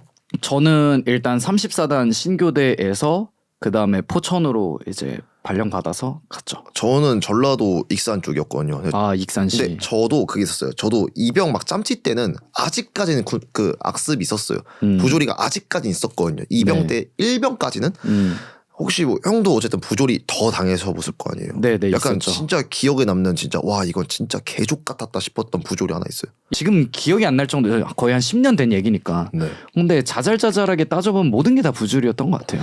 맞죠. 네. 어쨌든 강영님은 어쨌든 생각나는 부조리가 뭐가 있으세요? 저는 아직도 기억나요. 저는 진짜 네. 이게 제가 그때 딱 자대 왔을 때가 네. 쇼미더머니 9 때였어요. 9 때였는데 어쨌든 다 막 오면은 물어보잖아요. 뭐 하다 왔냐? 너 관심사 뭐냐? 근데 저는 그때 당시에 그냥 저 힙합 좋아합니다 이랬죠. 랩 좋아합니다. 네. 그러니까 막 시켰죠. 네네. 근데 이제 뭐 랩을 뭐 어쩌다 하다 보니까 이제 약간 좀 그때 당시에 좀 왕고들이 약간 저를 좀 간택해서 데리고 다녔어요. 근데 이제 좋아했구나. 네, 약간 좀 네. 골 때리니까 저 새끼 힙질이다 막 이러면서 막네 힙제이가 막 이러면서 데리고 다녔어요. 네, 근데 네. 그러다가 한 번은 그때 쇼미더머니 그때 저희가 연등 때였거든요. 네. 그때 금요일 날 이제 토요일 그거잖아요. 연등하는데 쇼미더머니 9이 하고 나서 이제 그때 그거였어요. 바이스벌사님께서 네. 그때 당시에 막 스컬 하는 거 있었어요. 스컬 이거. 근데 그거를 이제 저한테 다음 이제 아침 점호 때 저한테 그거 네. 시킨 거예요. 아. 이제 5분 전에 나왔을 때 갑자기 이제 그 왕국께서 저한테 혀가 오늘 당직 존나 그 짬찌다. 오늘 존나 소위다. 소위 개짬찌다. 이러면서 혀가 오늘 그 뒤 전방에 돌아가지고 힘찬 함성 3초간 발사하잖아요. 하잖아요. 저한테 그때 중간에 스컬하고 마지막에 혼자서 계속 끝까지 해보라는 거예요. 근데 저는 이제 또 이거를 진짜 해야 됩니까? 이러니까 갑자기 개종색 빨고 저한테 뭐라 하니까 무서웠던 거죠. 그래서 전 진짜 했어요. 진짜로 딱 뒤로 돌아가지고 전방에 힘찬 함성 3초간 발사했을 때 저 다 혼자서 같이 하다가 혼자서 스컬 그 이후가 어떻게 됐죠? 진짜 거짓말 치고 다 침묵되고 저 혼자서 이렇게 메아리가 나오는 거예요. 진짜 뒤에서 왕고 새끼들 존나 우참 존나 하고 있고 전 진짜 그때 눈 진짜 질끔 갖고 진짜 좆됐다 씨발 이러면서 네. 그러고 있다가 이제 끌려가서 욕 개쳐먹었죠. 욕 개쳐먹고 그때 이후로부터 별명이 이제 저도 바이스벌사였어요. 아 군대에서 네. 강역을 바이스벌사로 불렀거든요. 저 이병 바이스벌사 이랬어요. 진짜로. 바이스벌사님께 한마디 하시죠. 바이스벌사님 그러고 나서 제가 전역하고 나서 어쩌다 보니까 제가 바이스벌사님하고 술을 한번 먹었었어요. 그래요? 어쩌다 보니까 술을 한번 먹었었는데 네네네. 되게 진짜 많이 에너지틱했던 걸로 제가 기억이 남고 있고요. 이번에 쇼미더머니 진짜 많이 높게 가시는 것 같던데 너무 축하드리고 진짜 안에 잘 듣고 있어요. 이번 앨범도 그 애니멀 그거 너무 잘 듣고 있고 네 덕분에 바이스벌사님 덕분에 저도 이제 군 생활 되게 재밌게 했습니다. 감사합니다. 군대 있던 사람들이랑 연락 안 하시죠? 몇 명은 해요. 몇 명은 하고 있고 저도 어쨌든 이제 군대에서 전 그래도 한 상병 넘어갔을 때부터는 되게 재밌게 보냈어요. 전 너무 재밌었고 저도 재밌었어요. 전 지금도 군대 가라 하면은 일주일 정도는 다시 가고 싶어요. 네, 그때 그러니까 짬 찼을 때 분대장 달았을 때로 돌아가면은 잘할 자신 있어요. 존나 재밌어요. 네, 1병 2병은 아니고 1, 2병은 1, 2병은 진짜 저는 진짜 살자 생각 많이 했어요. 살자 생각. 저는 1, 2병 때 자살 생각을 일본에 60번 했어요. 저 그 2층 저는 이제 2층이었거든요. 그 저희 그 내무반이. 저도 2층이었어요. 2층이셨죠. 네. 2층을 이렇게 넌지시 봐요 이렇게. 그 난간 쪽에. 네, 창문을 넌지시 봐요. 근데 알죠? 거기서 떨어져도 반피밖에 안 깎이는 거 알죠? 반피밖에 안 깎이고 또 풀피 건장한 체격이기 때문에 머리 쪽으로 떨어지는 게 아니면은 네. 그래서 실제로 떨어진 친구가 있었어요. 네, 한 번씩 있어요. 군 생활 2년 하면은 한 번씩 그런 트라이를 하는 친구들이 실제로 있어요. 진짜 있어요? 있어요. 신기하게 안 믿기겠지만 한 번씩 그런 거를 시도합니다. 사람들이. 저는 제가 그때 왕고였을 때 집 가기 며칠 안 남았는데 일병애가 그 지랄 해가지고 와 저 그때 진짜 좆되는 줄 알았는데 다행히도 제가 그 친구를 진짜 잘 말려가지고 근데 그거 있어요. 그렇게 해서 살자 시도를 하시는 분들 보면은 그 이제 1, 2병들이 많이 하잖아요. 그렇죠. 이유가 보통 대부분 90%가 그거예요. 여자친구랑 헤어져가지고. 맞죠. 걔도 그때 여자친구 헤어져가지고 갑자기 맞아요. 그 높은 데서 떨어지는 행동을 하려고 하더라고요. 그리고 여자친구가 이제 사회에서 군필인 남자를 만난다. 최악이죠, 최악. 그렇죠. 네, 뭐 어쩌겠습니까. 그게 아픔이고 그걸 견뎌야 남자가 됩니다. 맞아요. 근데 저는 솔직히 말씀드리면요. 혹시라도 아직 군대를 안 가신 래퍼분들이 있다면은 재밌어요. 솔직히 말하면은 군대 재밌고요. 밥 잘 주고요. 돈도 잘 줘요. 요새 월급이 말도 안 돼. 형 때 월급 얼마였어요? 저는 15만 원, 16만 원 받다가 상병인가 병장 때 그 문재인 대통령 임기 시절이었던 것 같아요. 와 거의 뭐 캄보디아였네요. 네, 그때 조금 올려주셨던 것 같은데 아직도 기억나는 게 34단 신교대 그 고양시 가면은 이제 무슨 큰 타워에 그 빛이 이제 용처럼 이렇게 올라가요. 훈련병 시절에 용처럼 올라가는데 그거를 불침머 때 이게 한 시간에 몇 번 도나를 샜어요. 그게 그 임무였어요? 아니면 임무는 아니고 이제 몇 번 돌까를 서로 궁금해가지고 서로 평균치를 냈어요. 세면서. 근데 그만큼 할 게 없긴 해요. 할 게 없어요. 근데 이제 그 얘기를 또 왜 드리냐면 그러고 나서 그 자대 배치를 봤는데 그 대통령이 없어졌다는 거예요. 박근혜 대통령이었었는데 뭐 예민한 주제 뭐뭐 하다가 딱 갔는데 야 대통령이 바뀌었어. 그러는 거 수료식 때 이제 그래서 대통령이 없어졌어? 네, 그러다가 이제 제가 자대 배치 갖고 이제 문재인 대통령으로 바뀌었었는데 어쨌든 진짜 딱 그 시즌이었어요. 저는 16년도에. 네. 아이고야. 네, 좀 재밌던 시절이 있었죠. 좋아요. 저도 되게 좋았습니다. 네, 군대 뭐 갈만합니다. 재밌습니다. 남들 다 하는 건데 혼자만 안 가고 이렇게 그거는 좀 대한민국에서 그러면서 그 소득을 올리고 세금 신고를 하고 다 좀 아닌 것 같아요. 그러면 좀 남자답게 갔다 오셨으면 좋겠습니다, 여러분. 네, 중생 이거 이제 짬 달세 승 이렇게 하잖아요. 저는 블루투스로 이렇게 날렸어요. 블루투스로. 네. 멋있다. 저 그거 안 받으면 존나 혼났어요. 병장이 저한테 이제 제가 이렇게 저도 이렇게 충성하거든요.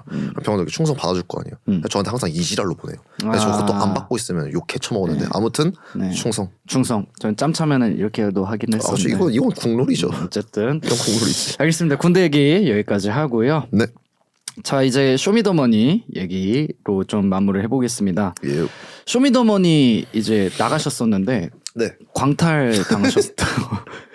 개같이 떨어졌죠. 네, 누구한테 심사 받았죠? 저 제이팍님한테 심사 받았는데 떨어졌습니다. 근데 몇 번 많이 마주쳤고 같이 사진도 많이 찍었었거든요. 누군지는 아셨겠네요. 근데 모르죠. 그 제이팍님도 어때면 워낙 진짜 유명하시고 바쁘실 거 아니에요. 그렇죠. 하루에 사람을 많게는 진짜 몇천 명 볼 수도 있는 건데 뭐 저를 당연히 기억을 할 거라고 생각은 좀 약간은 했어요. 약간은 희망? 약간 한 사람인지라 2%? 2% 정도 했는데 왜냐면 그때 제가 당시 일했을 때 당시에 그때 그 매장을 좀 자주 오셨어요. 그래서 이제 같이 사진도 많이 찍고 좀 이렇게 했던 기억이 있거든요. 그리고 레퍼블릭 때도 뭐 이렇게 인사를 해주셨어요. 제가 그래서 당연히 나 아시는구나. 근데 어쨌든 제가 이걸 얘기하는 거는 그거죠. 뭐 저를 안다 해서 무조건 다 합격. 그렇게 하진 않으시죠. 이런 인맥이 아니라 그런 건 없죠. 그냥 질문에 대답을 드린 겁니다. 그러면은 그때 벌스가 이제 좀 기억나세요? 기억나는데 안 하고 싶어요. 왜요? 아깝잖아요. 그 분량도 어쨌든. 근데요, 제가 그게 왜 떨어졌는지 저도 진짜 분석해봤는데요. 결론은 존나 못해서 떨어진 거예요. 안 걸리네요 여기서. 존나 못해서 떨어진 거예요. 왜냐면 저도 솔직히 제가 느꼈어요. 그러니까 제가 그때 당시에 저는 그래도 이제 끝까지라도 들어줄 줄 알았어요. 듣다가 컷하고 가신 거예요? 네, 바로 그냥 컷. 몇 마디 하셨어요? 8마디? 8마디까지면 그래도 들어보실 만큼 들어보다가 네 죄송합니다 한 거. 네 맞아요. 그래서 저는 약간 해가지고 약간 조금 살짝 벌쭘했거든요. 왜냐면 아니 2마디라도 안 돼요 여기서? 2마디요? 2마디 정도면 가사가 그냥 이거였어요. 가사는 기억이 나죠. 오케이 당연히. 그럼 가사로 얘기해 주세요. 가사 그냥 해드릴게요. 네. 제가 그때 정확히 어떻게 했냐면은 네. 제안해드릴게요. 제가 제이팍이에요. 네, 딱 이제 다음 순서 이제 올 거 아니에요. 자 제이팍 모드 이렇게 쳐다보시나? 딱 똑같이 이랬어요. 오케이. 맞아요. 딱 이제 인사할 거 아니에요. 안녕하세요. 안녕하세요. 네, 강입니다. 네 들어보겠습니다. 네, 나 입 아파 비싼 거 아파 한번. 씨발 기억이 안 나네. 뭐 하는 거야 지금? 아니 버퍼링 뭐예요 지금? 근데 아무튼 막 네. 그런 거 뭐 한개 쇼핑해 뭐 엄마 거 라임을 꺾어 이런 걸로 해서 좀 간단하게 하셨네요. 어쨌든 좀 이렇게 임팩트 있는 가사를 준비하셨네요. 그냥 중간에 약간 처음에 좀 식상하게 가긴 하다가 중간에 제가 한번 좀 플로우를 좀 이렇게 했거든요. 스위치 하셨어요. 그럼 제가 이제 막 그런 가사가 있었어요. 뭐지? 나 막 쇠고랑은 뭐 절대 안 찬다 뭐 아무튼 이러면서 쇠고랑 찰 바에 뭐 크로마츠를 껴 막 이런 제스처를 막 했었어 내가. 갑자기 막 이지랄 팔 돌려버리고 이지랄 해버리니까 거기서 테크토닉을 그냥 쳐보셨네요. 네, 갑자기 거기서 그 구속 속박 플레이를 해버리니까 제이팡님께서 미간을 좀 이렇게 찌푸려지시더니 그래 예민하시죠 그런. 네, 갑자기 잘 들었습니다. 해서 내가 저 이 상태에서 이렇게 돼버렸어요. 그래서 이 상태였다가 바로 악수로 이제 바뀌는 건가요? 네. 진짜요. 제가 딱 기억해요. 나 쇠고랑 찰 바에 막 크로마치 껴 막 이지랄 했는데 갑자기 여기서 수고했습니다 그러니까 하고 이제 이렇게 좋은데요? 이 라인 좋은데요? 나 쇠고랑 찰 바엔 크로마치 껴. 네, 이거 퍼포먼스로 나중에 한번 해주세요. 2월 14일 제가 다음 주에 공연 있는데 공연 때 이거 한번 해주세요 이렇게. 이거 차라리 쇼케이스 이거 나오고 나서 그 다음에 제가 공연 잡히면은 해볼게요. 이거 자료화면으로 좀 붙일 수 있었으면 좋겠네요. 어쨌든 제가 꼭 하겠습니다. 네 좋습니다. 아쉽진 않아요. 그냥 그만큼 제가 많이 부족했기 때문에 떨어진 거라 제가 생각하고 있고요. 그래도 저는 일단 지금 쇼미더머니가 몇 화까지 했죠? 이게 나올 때쯤에는 5화가 될 수도 있겠네요. 5화 정도? 네. 저는 개인적으로 일단은 제가 어쨌든 쇼미 나왔잖아요. 네. 참가자 중에서는 저는 개인적인 생각으로는 제가 지금 그래도 되게 수혜자라 생각해요. 회사가 생겼잖아요. 사실 저도 원래 뭐 당연히 누가 막 쇼미더머니 나와서 막 우승하겠어 이러고 나가진 않잖아요. 요즘은. 요즘 안 그러죠. 네. 요즘 험블하죠. 그렇죠. 네. 요즘은 다들 약간 쇼미 나가서 회사를 컨택하고 싶은 분도 있으실 거고 아니면 음원 미션에서 좀 높은 성과를 원하시는 분도 있을 거 아니에요. 네. 근데 저도 원래 목표가 딱 하나였어요. 회사 들어가기? 네, 회사 들어가기. 근데 광탈했는데 그거 나서 랩하우스 공연을 했는데 회사가 들어간 거여서 일단 쇼미더머니에 나온 참가자 중에서는 그래도 수혜자에 속하지 않나. 그렇죠. 네, 수혜자죠. 어쨌든 든든한 이제 그렇죠. 회사가 생겼고. 너무 감사합니다. 좋습니다. 이번 쇼미더머니 보시면서 뭐 어떻게 보고 계세요? 일단은 다 너무 잘하시기도 하고 주목하는 사람은 일단은 트레이비. 트레이비? 네. 트레이비 잘하죠. 트레이비 너무 잘하시고 왜냐면 저는 실제로 그분하고 떴잖아요. 1대1을. 그 래퍼블릭 때요? 네. 와 댐핑감이 진짜 장난 아니고요. 랩을 진짜 잘하세요. 너무 잘하시고 진짜 트레이비님 일단 너무 진짜 기대하고 있고 그 다음에 좀 주목하고 있는 플레이어가 약간 원래 나우아임영 그분도 되게 기대했거든요. 네네네. 기대했는데 뭐 들어보니까 야차의 세계에 가셨다 해가지고 맞아요. 거기 떨어진 무슨 세계로 가요. 네, 뭐 이상한 데로 가더라고요. 네. 근데 근데 봤는데 저도 클립으로 뜨는 건 봤는데 너무 재밌기도 하고 그래서 저는 딱 2명 야차의 세계에 지금 가신 이제 입계를 하신 나우아임영님이랑 트레이비 정도 그렇게 두 분. 네, 어떻게 보면은 네. 비슷한 또래의 영건들이네요. 너무 잘하시더라고요. 둘 다 잘하시고. 그러면은 좀 볼 때 이런 건 없었어요. 이런 사람들이 어떻게 여기까지 올라가지 이런 분들은 딱히 없었어요. 저 그 새끼 있었어요. 그분 있었어요. 네. 그 진짜 좀 신기했던 게 물론 당연히 이게 제작진들을 제가 뭐라 하는 게 아니라 좀 기준이 뭔가 진짜 너무 애매했어요. 왜냐면은 물론 야차의 세계도 뭐 섭외가 있고 뭐 이게 각본이 있을 수도 있는데 막 1차에서 떨어지기 존나 이상? 얘네가 떨어진다고 싶은 사람들이 떨어졌는데 저 걔 기억나요?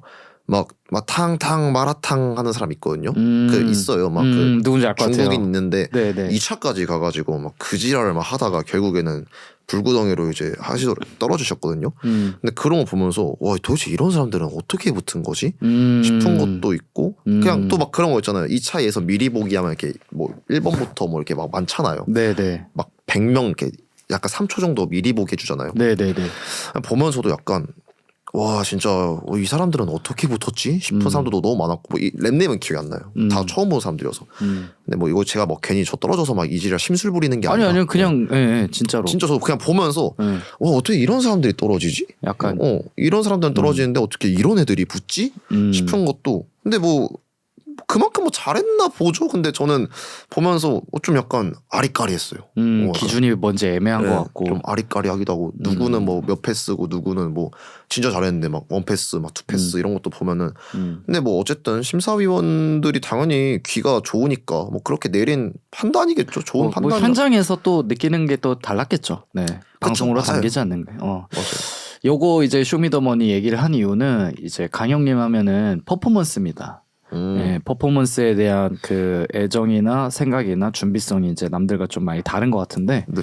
네, 쇼미더머니에서 그런 퍼포먼스들도 생각을 많이 하셨었을 것 같은데 이제 뭔가 그런 것까지 연출이 안 됐던 부분이 전 개인적으로 좀 아쉬워서 네, 말씀을 드렸던 거고 어쨌든 뭐 개인 쇼케이스나 뭐 클럽 공연 같은 거 많이 섭외 받고 하는데 네. 이제 강영님한테 있어서 이 퍼포먼스란 뭔가 사실 저도 원래 퍼포먼스 같은 게 저도 이걸 막 엄청 막 계산하고 하는 건 아니거든요. 네. 딱히 굳이 뭐 계산을 하고 이번에 뭐 해야겠다 이런 게 아니라 저는 일단 퍼포먼스나 이런 영감들이 일단 WWE 아세요? 레슬링? 네 알죠. 제가 거기서 영감을 많이 받아요. 항상 뭔가 거기서도 막 영감을 많이 받는데 그냥 자연스럽게 그냥 그렇게 되는 것 같고 퍼포먼스라는 게 저는 진짜 어쨌든 정말 중요하다 생각해요. 이제는 이제 옛날이면 모르겠지만 랩을 그냥 우다다다다다다 잘하는 것보다는 네. 그래도 이제는 좀 사람들이 좀 이제 좀 도파민 시대잖아요. 네. 그러다 보니까 뭔가 그래도 볼거리라도 좀 있어야지 난 좀 이게 조금 더 공연이지 않을까 싶은 거죠. 그냥 공연할 때 한해서 당연히 뭐 음악이나 이런 거에서는 퍼포먼스를 볼 수 없잖아요. 그렇죠. 근데 공연하는 거 있어서 어쨌든 나도 결국 플레이어고 뮤지션이면은 대중들의 기억에 전 남아야 된다 생각을 들어요. 아무리 내가 음악을 너무 잘하고 랩을 너무 잘해도 이게 어쨌든 그 보여주는 비주얼 아니면은 뭔가 어쨌든 뭐 제스처 아니 거기서라도 뭐 물을 뿌리더라도 어떻게 뿌리냐에 따라서도 걔 공연 잘하더라 막 이런 기억에 남잖아요. 네. 근데 저도 약간 그냥 그것 때문에 그랬던 것 같아요. 제가 부족한 점이 저도 뭔지 알고 있기 때문에 저는 막 그런 테크니컬한 랩도 못 하고요.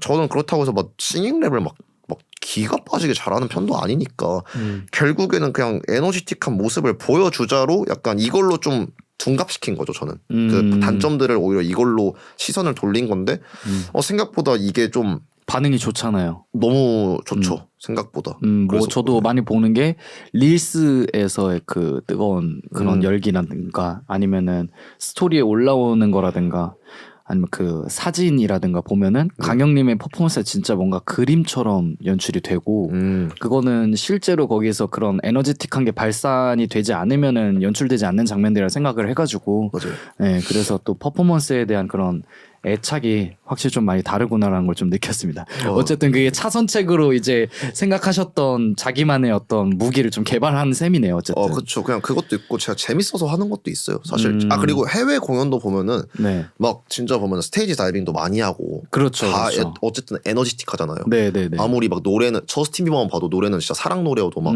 오통 까고 막 네. 점프 막 존나 때리고 막 이러잖아요. 맞아요. 네, 저도 그냥 거기에서도 좀 약간 영향을 많이 받은 것도 있죠. 좀 그런 걸 보시면서 영감을 받으시는구나. 네, 좀 이렇게 좀 막 소리도 막 질러주고 해야지 좀 애들도 턴업 시킬 수 있고 그냥 턴업이 일단 우선인 것도 있죠. 맞아요. 그 놀러 가고 스트레스 풀러 가는 건데, 그렇죠. 뭐 조금 다른 개념이긴 하지만 뭐 EK 형님 또 그런 공연장에서 같이 뛰어노는 그런 관객들만 보더라도 그 퍼포먼스가 또 그 나름대로의 퍼포먼스로 또 연출이 될 수 있는 거고 해서 그쵸. 또 강영님의 스타일 앞으로도 좀 기대를 많이 하겠습니다. 너무 감사합니다. 네, 이제 마지막 질문인데요.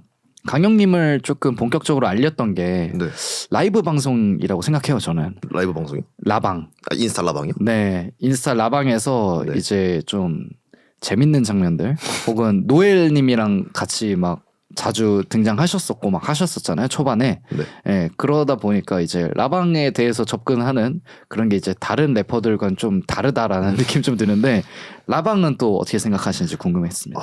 그때는요. 네. 그냥 솔직히 말씀드리면 너무 제가 좀 광대였고요. 그러니까 저는 원래 약간 그거였어요. 좀 팬들이 아니라 어쨌든 사람하고 제가 소통하는 거 좋아하니까 이런 사이버 사람들하고 소통하는 거 제가 되게 좋아했거든요. 그래서 라방을 진짜 밥 먹듯이 막 켰었죠. 그때 당시에는. 그러다가 라방 하면서 은연중에 막 웃긴 순간들도 있었고 좀 막 그런 것도 있었어요. 저도 라이브 방송하면서. 물론 저도 지금도 라방을 너무 하고 싶은데 요즘은 그게 있는 거예요. 제가 라방을 키면은 팔로워가 존나 떨어져요. 아니 진짜로 이제는 그 환상이 깨져버리니까. 약간 뭔지 모르겠어요. 그냥 저는 원래 이런 사람인데 어느 순간부터 뭐 어떻게 약간 눈치 보는 거죠. 저도 약간. 그러면은 안 키는 게 나아. 그러니까요. 그러니까 뭔가 그거예요. 라방을 이제 킬 거 아니에요. 핸드폰에 딱 이렇게 뭐 도와지고 이렇게 뭐 키잖아요. 옛날에는 이렇게 키고 여러분들 뭐 안녕하세요. 그래서 막 이렇게 얘기 막 했었는데 어느 순간부터는 라방을 키면은 저도 이제 인사이트를 보잖아요.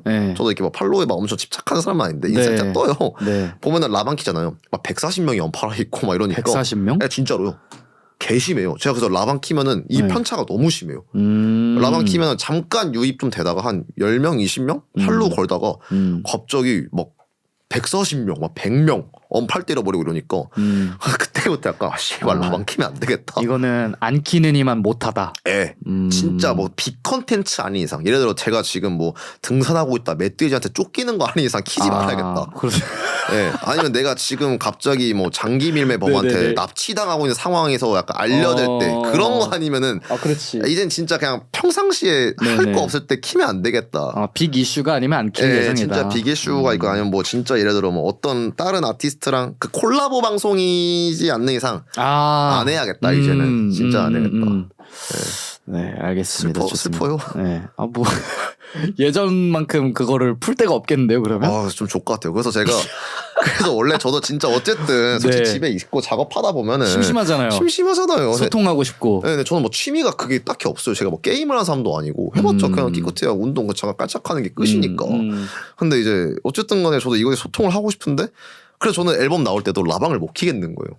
그냥 뭔가 씨발 원래 옛날이었으면은 제가 데이토나 들어갔으면 호들갑 개떨었겠죠. 라방 킨 다음에 여러분들 저 데이토나 들어갔어요. 막 씨발 잘하겠습니다. 막 이러는데 이제 뭔가 그렇게 못 하겠는 거예요.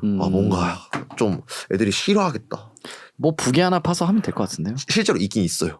근데 부계가 팔로워가 1000이 안 돼서 라방을 못 켜요. 딜레마네요. 네, 뭐 어쨌든 뭐 그때 라방도 뭐 재밌었고요.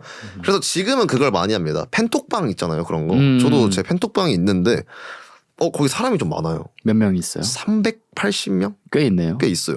좀 있더라고요. 그래서 거기서 그냥 가끔 보이스룸 켜서 애들한테 시비 걸고. 그게 낫죠. 네, 그게 좀 낫더라고요. 더 소통하는 그 결집된 느낌이 있고. 네, 그냥 그러고 있다. 뭐 재밌다.